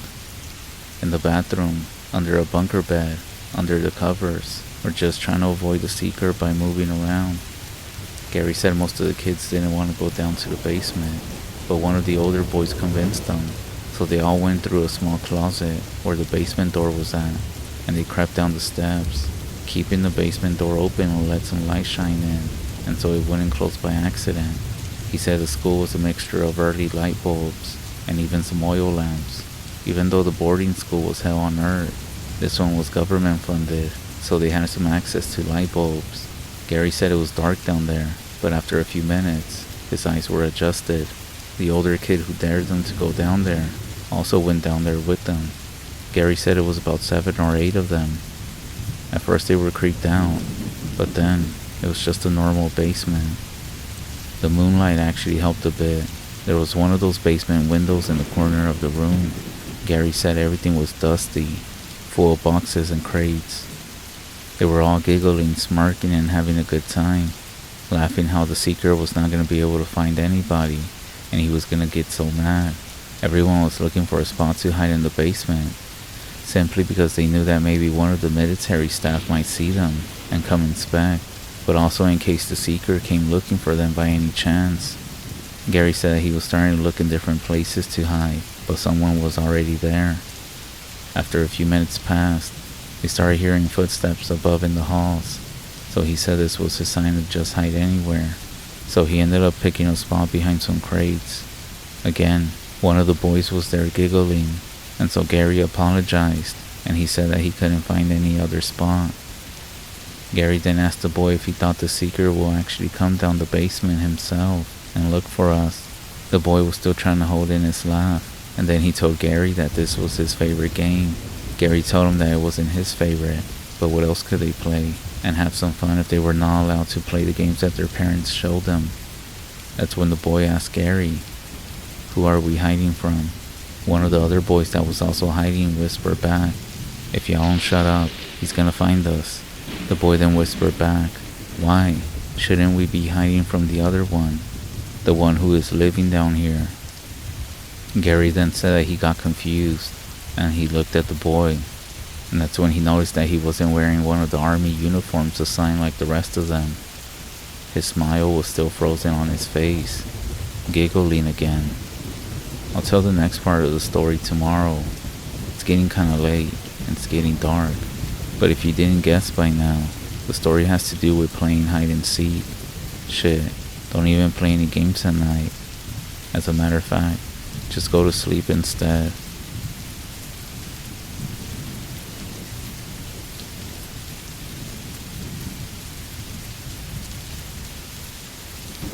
So you shouldn't play some games at night on the res, especially at night.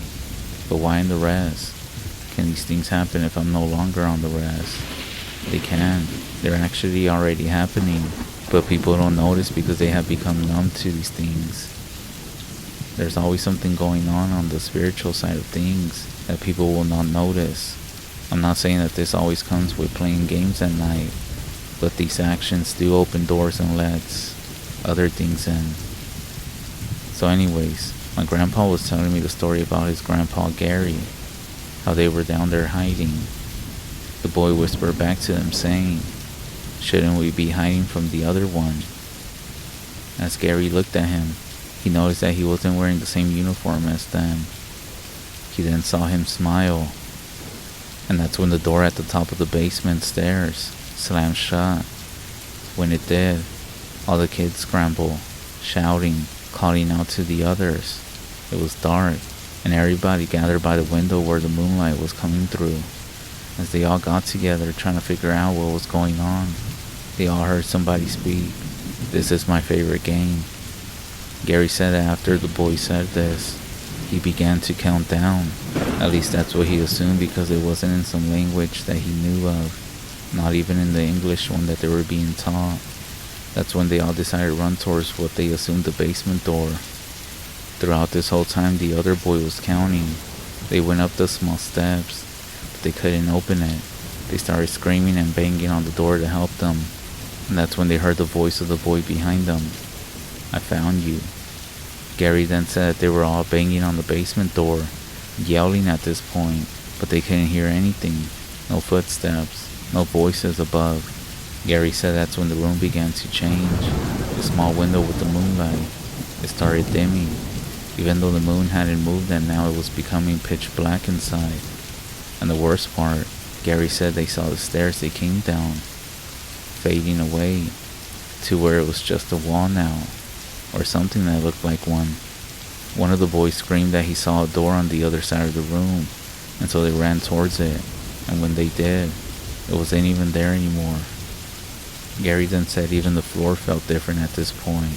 He wasn't sure if it was real, or if the fear was making him imagine it, but the air started feeling thicker as well, like the walls were closing in slowly. The voice echoed, "Let's finish the game." My grandpa said that Gary didn't know the word for it back then, but later, when he told him the story, he said it was some sort of portal, a place between here and the other side. That's when Gary panicked. He closed his eyes and tried to remember a prayer, not the ones they were forced to learn. Yes, at these schools they were taught Christian hymns and songs as well, but he started saying the prayers that he was raised with. He began to speak them out loud, and he told all the other boys to follow his lead. They all closed their eyes, held hands, and started praying. And then, silence. The basement door creaked open. It was one of the military staff leaders. There was so much light coming in. The boys didn't even waste a second. They ran, falling up the stairs, crying, screaming, pushing past each other to get out. And standing at the top of the stairs was the seeker, the one that they left behind. The military leader who opened the door stood beside him, arms crossed, with her face pale. And Gary said that's when things got weird. The teacher was demanding to know where the hell they'd been at, why they went into the basement, and why they were not asleep. The boys tried to explain. They tried to say it was just a game, but that didn't work. And their friend who was the seeker, he said that he didn't know what to do after 2 hours had passed and nobody was saying anything. He had already given up and even went back to bed. He said after a few more hours he assumed maybe something happened since nobody had showed back up. Well, to their beds, right? And so he decided to go tell one of the military staff. Gary swore it was only a few minutes, 10, maybe 20, but the clock wasn't lying. When they saw it in the office, it was around 4 in the morning, and like always, there was no sympathy, no explanation. They all got punished, of course. They got beat with the belts that the staff always had. No food, no water. They weren't allowed to speak to each other for the next 2 days. They had to clean every hallway of the school while everyone else got to rest. That was the way it was. But Gary said that none of this was bothering him, except for what came after did scare him. It was one of the boys who had been with them in the basement. He came back, and after their punishment was over, he would sit on his bed. He didn't cry, didn't talk much, but at first nobody really noticed. They just figured he was quiet from the punishment, but then he started acting weird, different. His whole demeanor had changed, everything. And sometimes late at night, Gary said that he would see him standing up, sitting up in the bed, cross-legged, facing the wall. Anyways, it's getting kinda late again, and I'll finish telling you what my grandpa said, and the reason he's telling us this scary story. Not to scare us, but to try to teach us instead.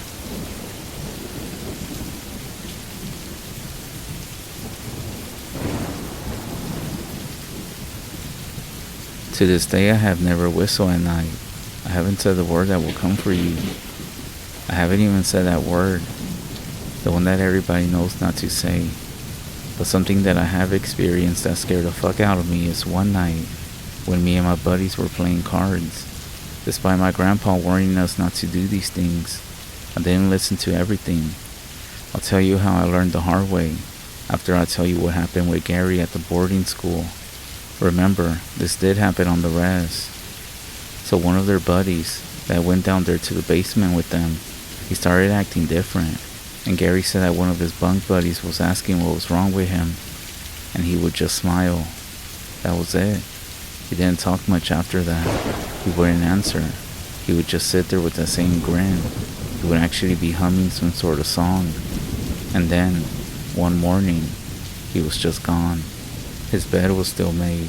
His shoes were still there. but the boy was like actually gone. The rumor started spreading, and one of the military staff members said that he most likely just ran away, that it happens all the time. That was it. No search, no letters, no announcements. It is true, it was very common. Kids would go missing, and they were simply marked as runaways. There were no reports filed, no prayers, no goodbyes. Gary said deep down they all knew he didn't run away. It was like whatever they had found down there in the basement, or whatever had found them, had something to do with it.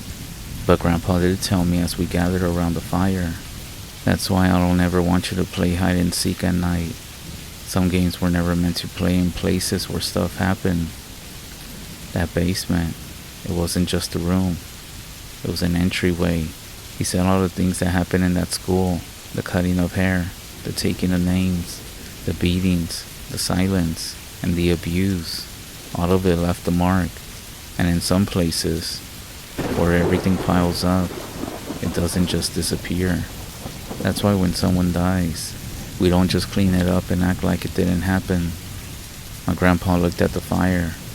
All the bad energy, it stays behind. The fear, the sickness, it stays. It clings to the walls, to the air, even to the dirt. That's why our people don't mess around with houses where someone passed. We burn cedar, we bless the ground, or we simply don't go near it. He then pointed at the dirt by the fire and said, "Now imagine this, a lot of children who died scared, angry, alone, without their names, without ceremony, without any way back home. Some of them died afraid, alone. Some died with anger in their hearts, grief, shame, everything torn from them. That basement, it wasn't just haunted as some of you will think. It was full of bad energy." And that was the story that my grandpa told us. Now, as promised, here's my story that made me remember everything that Grandpa told me. I was in my 20s. Maria and her boyfriend Patrick had come over to visit Carolina and John, and I was there with my girlfriend Steph. I guess what do you call it? A triple date. We were all close back then. Maria had picked up some beer and a bottle of vodka on the way. We spent a few hours catching up, laughing, eating, just hanging around the kitchen like we always did.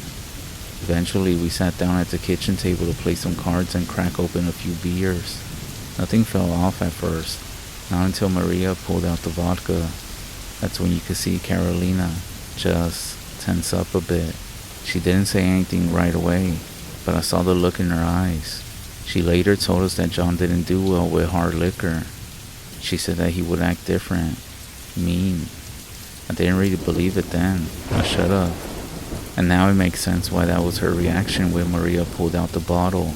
We played cards for a while. And then, things started to feel a little bit strange. Carolina even mentioned that it just felt cold all of a sudden. I noticed it too. I think everyone was sort of tipsy at this point. At least I thought. Apparently John was full-blown drunk, but he still seemed like he was good at playing it off. But then it happened. I kid you not. John fell back on his chair. We all laughed and jumped up when he did. And Carolina and Maria both said if he was okay. And he just started mumbling. Yeah, I think that's enough for him, as he was struggling to get up. But then suddenly, John got dragged. I swear, he moved a few feet. Everybody saw it because the women screamed, including my girlfriend. He then got up. Well, not really. He simply turned over. He got up on all fours and looked around like an animal. Then he started growling. We panicked. My girlfriend grabbed my arm. Patrick was already moving. We all ran upstairs and slammed the bedroom door shut, shoving the dresser in front of it. All of us were trembling. From behind the door, we could hear John downstairs. And then, something else. Something even worse. There were other sounds. Whispering, laughing. It sounded like he was having a conversation with himself. 5 minutes passed, then 10, and finally some silence. But just as we thought it was over, John started slamming against the door. He was only about 5.5 feet tall, and he weighed maybe around 140. But he nearly pushed that heavy dresser back with all 5 of us bracing against it. We didn't say anything. He then stopped, and we heard him stomp back downstairs. We sat there, trying to figure out what was going on. Then, out of nowhere, his voice came again, right outside the bedroom door. He was asking why we were hiding, why we wouldn't come downstairs. He said he and his buddy were waiting to drink with us. Then, he called out to me. My nickname is Rue, by the way. He said something that scared me to this day, and even now I still hear it in my dreams. He said, "Rue, come play with us. Me and Gary are waiting for you." We didn't respond. We just stared at each other. That's when Patrick said not to say anything or even pay attention to it. After about 2 hours, the house went quiet again. Not hearing anything, we finally opened the door, creeping downstairs. John was sitting at the kitchen table, but he wasn't laughing anymore. He was just staring. His eyes were locked on one spot on the wall, silent. We didn't say anything. We just backed away and left. We walked down the road to the neighbor's place and didn't look back. Carolina left them within a month, and to be honest, none of us blamed her. But the weirdest thing, John's behavior didn't stop. Nobody ever got in contact with him again. My grandpa told us so many more things, but I myself am getting old as well, and I simply would like to pass the following to you. Why do people tell you not to whistle at night, not to play games like hide and seek when the sun goes down? You're not just playing a game. Let this be a warning, not just from me, but from the ones who came before me. Don't mess with things that you don't understand.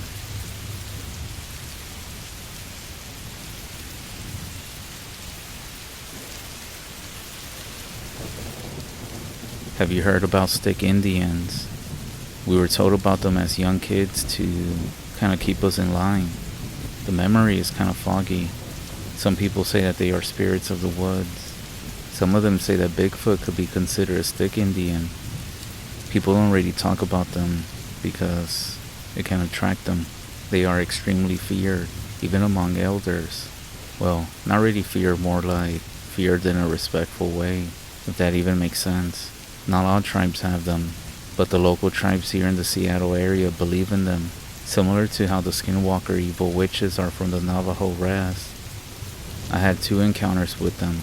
Not really personal encounters, but I've been in the area. One of them was when I was younger, and the most recent one happened a few months ago. The first one I'm going to tell you about was when I was a teenager, but the main thing is to always pay attention where you're going, and not walk alone in the forest or in the woods. They will try to get you lost so they can take you and you won't be seen again. They even copy voices so they can get you to follow them if you're not paying attention. The first time I was about 15, we were up near an old trail that led to a spot used for sweat lodge ceremonies. It was me, a few cousins, and some other girls and boys from the res. We were all just messing around, not really taking anything serious. We were just excited to get away from home for the weekend. We were walking tall pines and thick underbrush, and even though it wasn't nighttime, the forest made it seem like it was already dark. 2 of the girls started lagging behind. They were sort of goofing off, tossing pine cones and laughing. The rest of us kept walking towards the lodge, but after a while, someone said, "Hey, where are they?" It turns out that they had gone off the trail, following what they thought were our own voices. They swore they heard us calling them, telling them to hurry up, and they kept following, but they ended up quite a distance from the path. Some of the older guys were the ones who found them. They were just wandering along the tree line. One of them said it looked like they were about to step into a small pond nearby. They called out to them, but the girls didn't respond at first. It took a few tries before they snapped out of it, almost like if something had them in a trance. One of them kept saying, "We were following y'all. Y'all were calling out to us." But no one had been behind them, and no one had called out. Well, at least not in this area. The elder who was with us, a sun dancer, he pulled them aside and smudged them right there on the spot. He told them to sit down and not speak until after the ceremony. One of the older men that was with us said it was the Stick Indians. He told us not to talk about them, especially not by name, and definitely not to follow voices, no matter how familiar they sound. So I guess it wasn't a direct experience, but it still happened around me.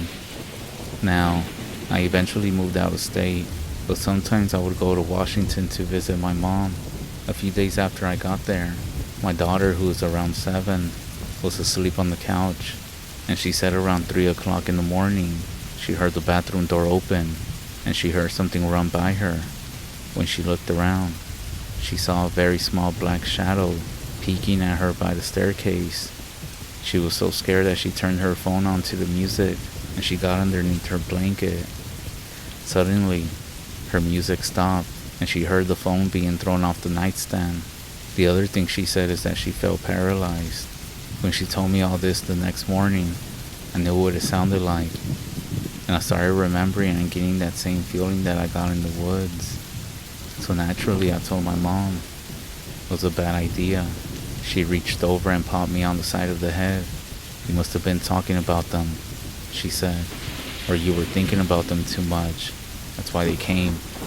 I did try explaining that I wasn't even thinking about them, but she did cut me off real quick. She started yelling at me right there in the kitchen. She said that's what happens when you open the door with your mouth, talking about things that are better left alone, especially around little ones. Then she got quiet, went to her bedroom, came back with her smudge bowl. She burned cedar. She started praying over the doorways, and she told me to keep my mouth shut for a few days, not just about them, but about anything strange. By the way, she was being serious. She said words are power. And so that night, around 3 o'clock again, I swear, I heard footsteps in the hallway, like a kid that was walking, only my daughter was asleep beside me this time. And something else that my grandma also mentioned when I was a kid, she said don't make eye contact, it can bring you sickness. If you don't believe me, go down to the river, down to a stream, and talk about them. They will come up and see you at night. Thanks for listening.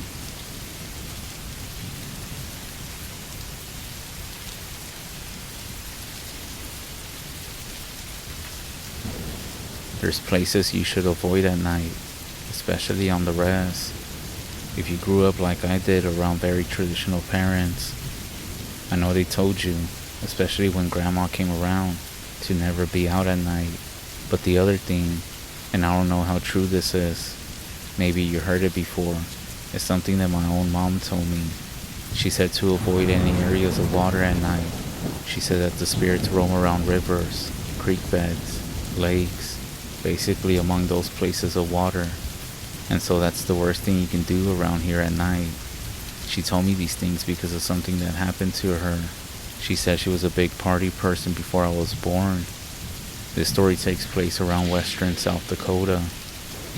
She told me that her and her friends were coming back from Hot Springs. This was back in 1978. They were driving back to Oglala down Highway 18, just a little east of where the Prairie Wind Casino now sits. If I can remember, it was late August, early September. They just crossed the bridge over the dry riverbed there. Someone had the call of nature summon them, so they all stopped and got out to do their business. When they pulled over, just passing the bridge, my mom said it was very quiet, no wind, nothing, just the sound of a nearby river stream. While waiting for the person to finish, they started hearing something running down the road towards them. My mom said it sounded like a dog that was running on all fours, but then it switched to running on 2 legs. It was definitely some kind of dog, and it was getting closer. She said her friend finished and they started rushing to get back into the car. That's when somebody started screaming about red eyes running down the road, and they started hearing some wet breathing. They all get in as something slams into the rear of the car. They speed off, with whatever is chasing them running alongside the car.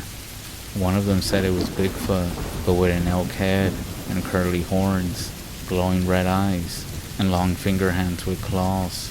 At this point they're all scared, but when they get to that Slim Buttes Road turnoff, whatever was behind them, it stopped, and they started running down the opposite road. The next morning after they sobered up, they tried to put together everything that they saw, but some of them were even scared to describe it. And so with that, they refused to go back to Hot Springs for a bit. The story scared me as a kid. I was about 5 or 6 when she first told me. The last time she told me about it was a few months ago, before she passed on. She reminded me of a bunch of things. She said not to go around any areas that have water at night. Apparently the spirits like being around there. Everything is so new, so I think helping me tell her stories actually helps me feel better.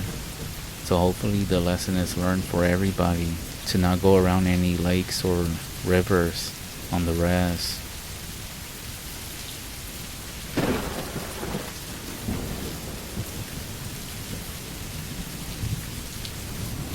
I heard a story from a Navajo couple that I got to know.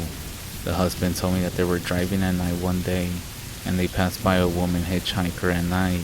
They slowed down to pick her up, but he said that they got a good look at her, and they said that she looked strange and scary looking, so they didn't pick her up and kept driving instead. It does sound fucked up. Like imagine you hitchhiking and a car stops by to pick you up, but then they see you, they give you a face, and they drive off instead. A lot of people are lucky they didn't have phones or social media back then, but I get it, because I would have done the same thing too. So as they drove off, the woman looked in her side mirror, and she said that she saw the lady running behind her car. She then freaks out and the man sees her too, and he also freaks out. That's what happens, I guess. Karma, maybe. I doubt it though. So they sped up faster and were able to get away from this lady, but they were both shocked at how fast she was running. A few minutes the couple lost her, and they were finally able to get home.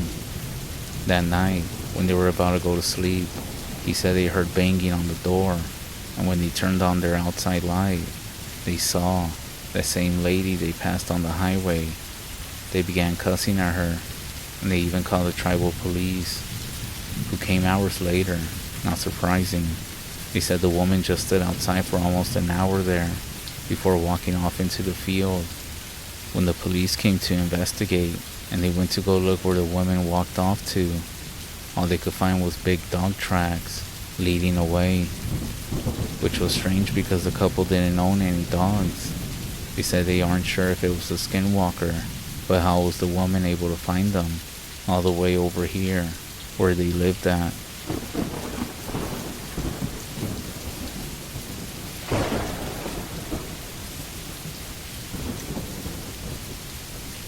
A friend of mine told me a story about one night at their grandparents' place. She lives out in the country where the nearest house is about a half a mile away, but it's always a family member who lives nearby, so there were never any worries about kids being kidnapped or anything bad like that. It was during the summer and they had a family get-together. The kids were left home alone while the parents helped at a ceremony not too far from where they were staying at. Like I said, you never have to worry about anything happening because everyone knew everyone, and the kids were pretty mature to take care of themselves. One rule the grandmother always had was never to play outside after dark. If you had to go out, there had to be 2 persons and they should always stay near the house. The houses on our res didn't have running water or electricity at the time, so whenever you needed to use the bathroom, you had to go to the outhouse, which was pretty far and people always had flashlights for these reasons. This evening the kids decided they wanted to play tag in the dark, but they used the flashlights to tag the other person. They went out and started to play. There were at least 7 to 10 kids ages 7 to 13 playing, and 2 of them shared one flashlight. The only person who had their own was the person who was tagging. They played a few rounds and then it started to get really late and dark. Some of the kids said they wanted to go home, but the younger girl of the group said that she wanted to play one more time because she didn't get to hold a flashlight or play the tagger. They all agreed, and they also said that because she's being a crybaby, they were going to make the last game difficult for her, to which she would find a great challenge and fun as well. They began to hide here and there, behind cedar trees and old trucks or down ditches. Some of them went as far as to climb into trees and hide, because they thought it would be fun to jump out and scare the little ones. My friend then said that he could hear his cousin counting to 10, and then called out, "Ready or not, here I come." He was one of them who hid in the trees, so he could see her light flashing as she went out searching. At some point, he lost track of her light, and he began to get tired. It was taking too long for her to find them, so he just climbed down and started walking back to his grandmother's house. When he got back, he saw his other cousins as well, and they all said that they thought she came back too. Then one of them said that they heard a girl crying, and the crying was leading back to the house, so they thought it was the little girl crying because she couldn't find anyone.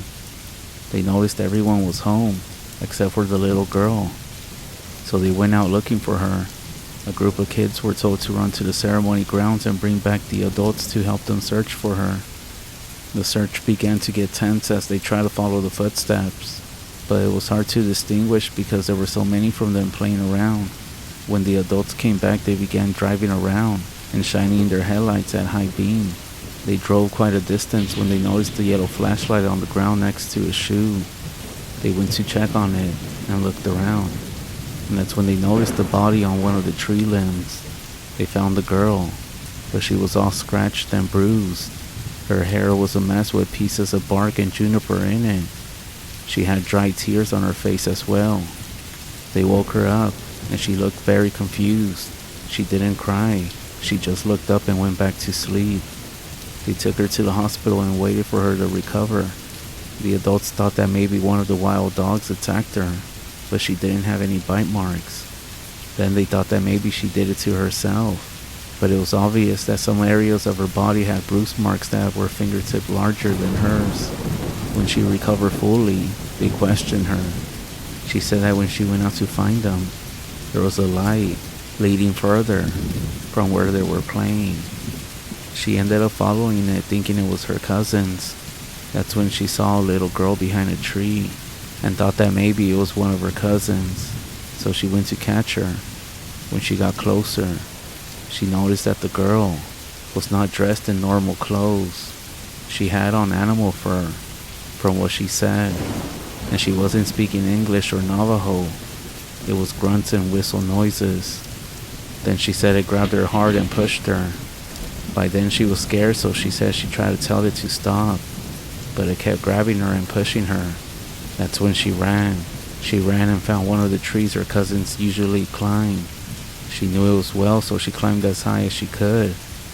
She said that this thing was below her, and it was just grunting and whistling at her the whole time.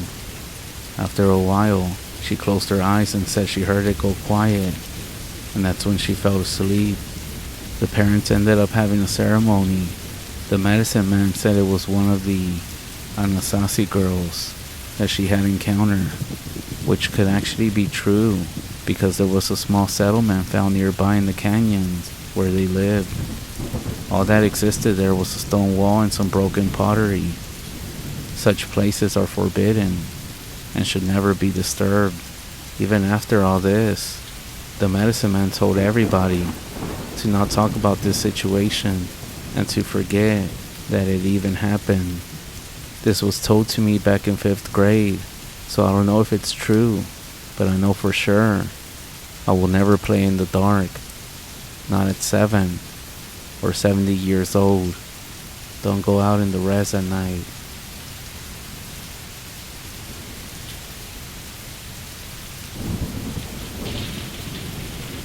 I've never been a big fan of camping.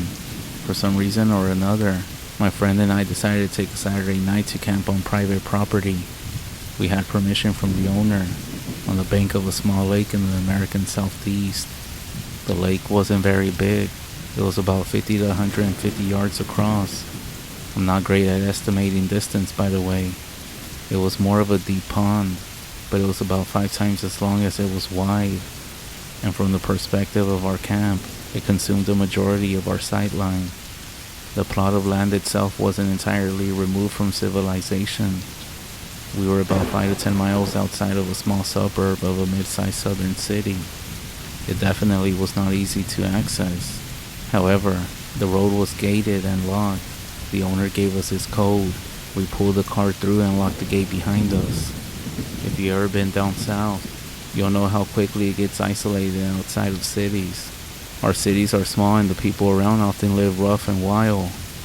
We have some dense woods that are so thick that they're not even worth building in, unless you have some connection or attachment to the area. I heard it was not profitable to cut roads through it, back when they were building highways in the 50s. So there hasn't been much development that has happened in the last 100 years, and in some places, basically since the Civil War. It's not uncommon to go for a 30-minute drive straight out of town and come upon cabins that are obviously off the grid. My friend and I were used to living in the suburbs, so we were just happy to see stars and hear the sounds of nature. We were at our small camp, simply looking around and enjoying the night, when suddenly, my buddy sat up real straight. He said something like, "Do you see that guy over there?" He pointed to the other side of the small lake. I didn't see anything. I sat up slightly and said, "It's most likely just the darkness playing tricks on you." But he actually seemed shaken and said, "No, look, there's a bunch of faces behind the trees now." This got my attention as I sat up fully, rubbing my eyes to try to gain full focus. And then I saw them, small, round, white faces staring back at me from across the lake. Maybe about 15 or 20 of them. All of them were positioned in such a way that their bodies were behind the trees, and only their heads were visible. The best way I can describe the faces are like very pale, somehow internally illuminated children. I should mention that neither of us were drinking or getting high. We were too young for that. Not for at least a few more years. We had already ate dinner at home, and we were just planning on going to sleep after chilling outside for a while. The faces weren't moving. I was kind of sitting there in shock, thinking that my eyes would adjust eventually, and that I would see that they were just a reflection of bugs or owls or something. But that would never happen. I stared right back at them for what felt like 5 minutes, looked back at my friend, and then they were gone, all of them. My buddy started to tear up a little bit when he said, "What the fuck were those?" And I didn't have a good answer. None of us slept peacefully well that night. This experience definitely made me dislike camping. I tried to do some research on the internet, but I never found anything that could explain what we saw. Thanks for listening.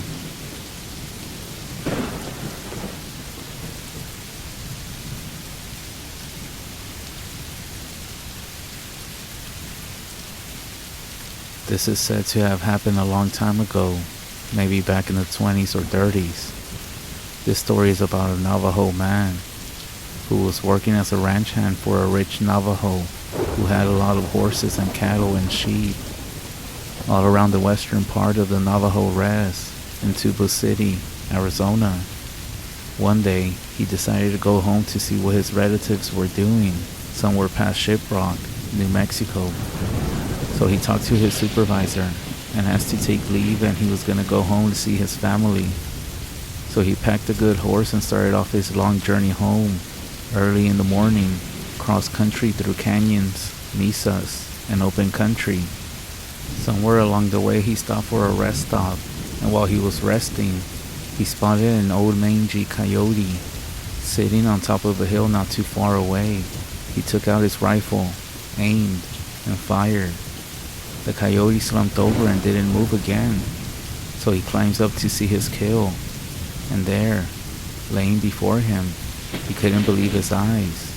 The dead body was that of a young Navajo man with long hair. His body was half human, and bottom half animal. The upper part of the body was painted with designs, and his lower half was coyote. He had shot again a glow sheet. It must have been resting like he was when he shot it. He got scared and didn't know what to do with it. He walked around and he saw a deep crevice along the edge, so he dragged its body and threw it down, only hearing its body hit somewhere deep down in the dark crevice. As scared as he was, he decided he needed to distance himself away from it, across Chenli Valley and over the big Chuska Mountains. He rode all day and into the night, pushing his horse to the limit. He was finally able to make it across the Chuska Mountains and past Shiprock to a relative's home where he told him what happened. He told him to never go back to his employer and to stay there because the relatives of the Skinwalker would sure be looking for answers and be out looking for him. Several months passed, and one day he felt safe enough to come out of hiding, and there was a ceremony happening somewhere around Shiprock. He decided to attend. When he got to the ceremony, there were many people in attendance, camping, and with their wagons parked here and there. And just as he was beginning to enjoy the ceremony, there was an old Navajo man walking around among the people, talking out loud. The old man was saying they were looking for a son who had gone missing a couple of months ago. The old man was telling everybody about his son's journey and where his son had last stopped and where he was last seen. He said he had gone missing after his last known location and never showed up at the next stop. The old man was describing exactly the young Navajo and the area of the rest where he had shot it. Next, the old man says, "And there is one man that knows what happened to our son, and he is here among you today. We are camped over there, and we would like for you to come over to our camp and tell us what you know about what happened to our son." The guy knew the old Navajo man was talking about him, and somehow knew he was in attendance at the ceremony. He said he left the ceremony as quickly and quietly as possible, and he stayed hiding for many years at his home. He said he never went back to work for his employer over on the western part of the Navajo Res, and he stayed home. After many years later, he finally came out of hiding, and he told his story to only a few people that he trusted. He said he never went back to the western part of the Navajo Res. You may ask, how did the people find out this was the man? Well, when the old man announced his search for his missing son at the ceremony, it wasn't a coincidence. You see, Navajo ceremonies serve as channels through which communication with the spirit world is done. I won't go too much into detail, but there are ceremonies where prayers are offered, tobacco, invoking the assistance of spirits for guidance and clarity. Through this process, secrets, revelations can surface, shedding light on mysteries and revealing the truth that's hidden beneath the surface. There's also the communication with elders, as their experience and connection to the Navajo traditions and medicine provide valuable guidance. You see, they have the knowledge passed down through generations, enabling them to decipher the signs and messages from the spiritual side of things with wisdom and discernment. Let the story be a reminder of digging into things that are beyond our understanding and the way of the choices we make. Within the Navajo tradition, encountering a skinwalker can possibly bring a curse onto your life. So let this be a reminder to be careful, respect the cultural beliefs, and be mindful of the unseen that exists in the world around us.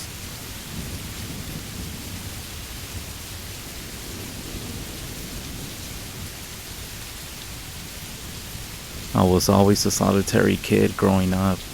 I grew up on the outskirts of my little town that I grew up in and never really had any friends. I would hang out with someone here and there, but for the most part, I stuck to myself. Even in high school, I found time to invest in hobbies such as fishing, hunting, and playing cards. I used to always love a game of spades with my parents and little brother. Even though I loved all the hobbies that I did, hunting was my favorite. I would go hunting on all sorts of critters when it was in season, and I would spend hours just to hunt something. You see, the fun part of it wasn't the fact that I just killed something. It was the fact that I had outsmarted the animal. I now had a trophy to signify my victory. Nothing would come close to the feeling that I would get when I came home with a fresh kill under my belt. I would spend days out in the wilderness to hunt, and I would get lost out there with nature, with nothing but the sounds of the other creatures that filled the woods in which I was choosing to steal life away from. Due to my love for hunting and fishing, I never found time to do schoolwork. I passed all my classes with at least a C, and I graduated high school, but further education was not something destined for me. I was convinced hunting was my calling. After high school, I began to go hunting, not just for pleasure, but for work as well. There was a company close by to my hometown that made deer jerky, and was looking for hunters that could get the meat. Of course, me, the self-proclaimed lover of such activities, applied for this position, and after a week of waiting, I got the job. I was to begin as of right then and there, so I grabbed my gear and went out to the woods and set up shop in the tree stand, the same tree stand that I had been using for as long as I can remember, and I began to wait. I must have sat in that stand for hours, because soon the sun was beginning to set. It was summer though, so I knew I had some time before I was shrouded in darkness. And that's when I saw him. There was a male buck. It got into view all the way on the horizon. I sat there watching it, mesmerized by how it was moving. It calmly paced the forest floor, bending over here and there to eat some grass or berries, until finally it came to the creek that I had set my stand up near to. It stood for a moment. It looked around, and dropped its head to take a much needed sip of water. This was it, the moment that I had been waiting for. I raised my rifle, knowing I had only one shot, and I aimed at it directly behind its front shoulder. I took a deep breath. My shot was perfect. It traveled directly through the buck's heart, and it killed him on the spot. My heart swelled as again I knew I won. All this waiting was not in vain. I nearly flew down the steps to my stand and rushed over to the buck. His eyes were still open. I was glad it was instant though, so that he wouldn't have to suffer. I picked him up and soon I was back home. I called the company and soon they had someone come over to my house and pick up the latest kill. I thanked the man as he left and shut my door, feeling more proud than ever. I knew that this is what I was going to do for the rest of my life, or so I thought. A few years passed and I continued doing what I loved, and eventually I received enough money from hunting that I moved away from my hometown and moved to West Virginia, as I heard that the hunting there was great. I wanted to live out in the backcountry, as I wanted to go hunting all the time, and I found a place where I could do just that. There was an old cabin, not too expensive, and it sat right there in the forest, not too far away from a town, maybe a 15 or 20-minute drive, so not completely isolated. I liked it, and I made a couple of friends in town as well. Most of them like hunting, but only one ever wanted to come with me to go. His name is Brian. Brian's a good guy, so we got along well, and we've gone hunting a few times. The only difference between us is that he's got a full family, wife, the kids, even has a golden retriever. He's a lucky guy, I'll tell you that. He's a good shot too, and I'm glad he's my hunting partner. I had set up my tree stand maybe a week after buying the cabin out in the forest, and maybe a month after that is when Brian and I first went hunting together. We sat up in that stand for hours, waiting for something to turn up. Eventually, a doe did show up, and we did our thing and carried her back to my cabin. At this point, I had already learned enough about the making of jerky to know how to do it myself, and with the help of Brian, we skinned the doe, and we began making jerky and steaks. We would go hunting maybe once or twice every 2 weeks, but I would go hunting almost every night. At this point, I had found another company somewhat close by, maybe an hour away, that again needed hunters to gather meat. So once again I applied and got the job. Everything seemed to be going well. I was good at my job and it also paid well. Almost every night, I was always up in the tree stand for so long, so I knew just about every sound in the woods, from the elk to mountain lion screams, all the way to foxes and coyotes. You give me a noise out in the woods and I could tell you exactly what animal it is, and sometimes even tell you the gender of it. That's what made this night so different. Like always, I was up in my stand, and that's when I heard it. A scream. I played it off like it was nothing, because it was most likely nothing. Except this time, the scream was different. It sounded similar to something I heard before, but I couldn't put my finger on it. Brian was with me and he also couldn't figure it out. Most of the time we don't really care about these noises, as it's not exactly our business to worry about every little sound we hear in the woods at night. However, this noise was just wrong.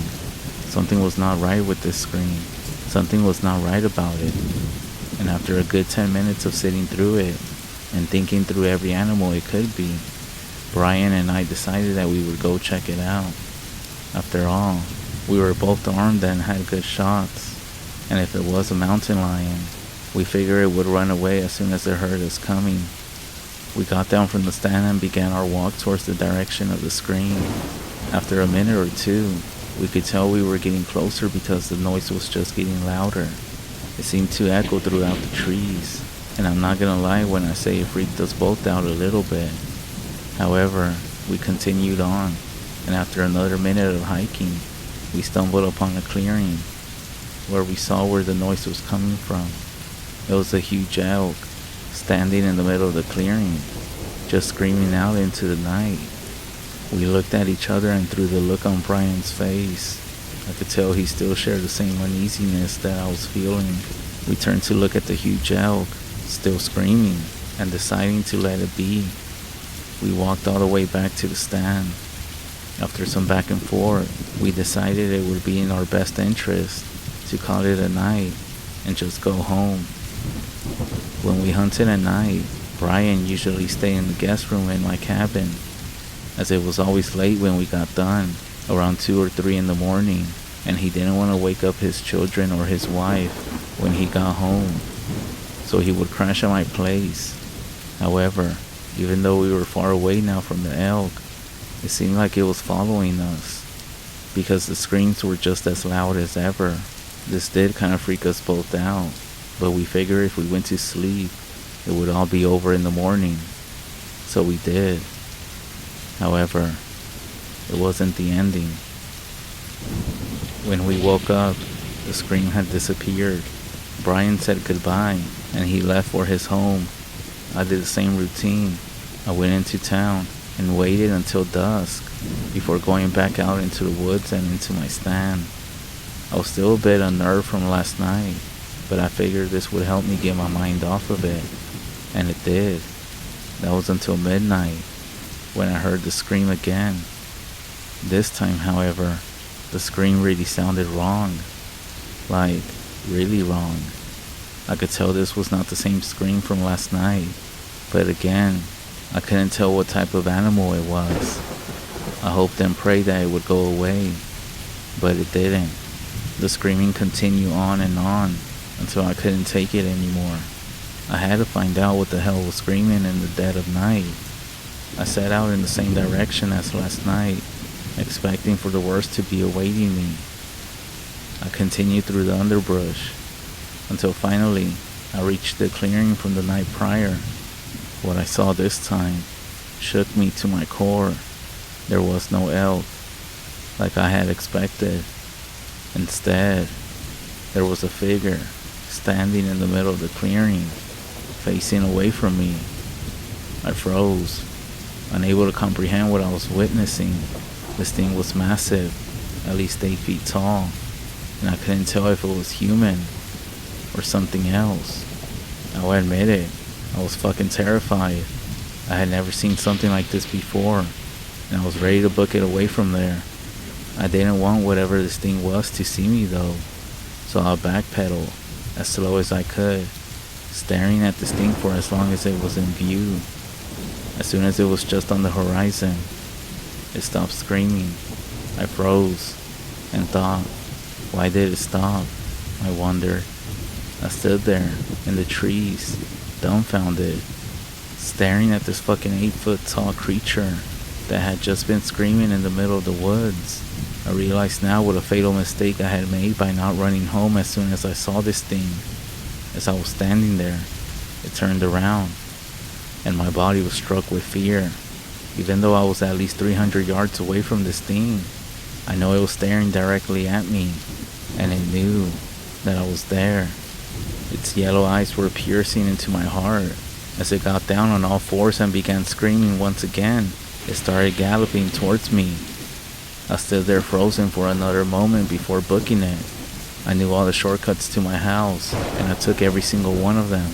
Knowing that I didn't have much time left, I started sprinting faster than I ever had, hearing its echoing cries in the distance. Its growing intensity only proving I was going too slow. As the sound grew louder than ever, I saw my house. I fumbled with my keys to get to the one that opened my front door, and as I reached the porch I found it. I unlocked the door and shut it as soon as I got there. The cries, the screaming, whatever the fuck it was screaming right outside. And I knew whatever this thing was, it was at my front door, walking around, searching for what I assume a way to get inside. Terrified, I hid in my freezer, where I hoped the smell of meat and ice would help mask my scent to this thing. After a few minutes, I heard the sound of glass breaking. Then, the sound of footsteps. This thing had found its way inside my house, and I could hear it moving around upstairs, tracking any signs of me I know. I did try texting Brian to get over to my place, but my messages didn't go through. And given that it's 3 in the morning, I doubt he was gonna see them anyways. After about 30 minutes of not hearing this thing anymore, I got out, freezing, but I feel like my body was ignoring all that, because I was too focused on trying to figure out if this thing had left. I sat there in the basement all night, aiming directly at the door, waiting to see if this thing showed up. It never did. I eventually fell asleep on the floor. The morning came. I woke up, and I noticed that the door to the basement was open. My heart fucking dropped. But I'm still here. So what happened? I'm not sure. But I will tell you what happened the days after. I ended up moving and selling that fucking house. As much as I love the outdoors, ever since that experience, I fucking moved out and never went back to living in the woods again. Everything happened so fast. I told Brian. I know he probably didn't believe me, but I didn't care. I moved out. I moved to a whole other fucking city, and I will never go into some woods again.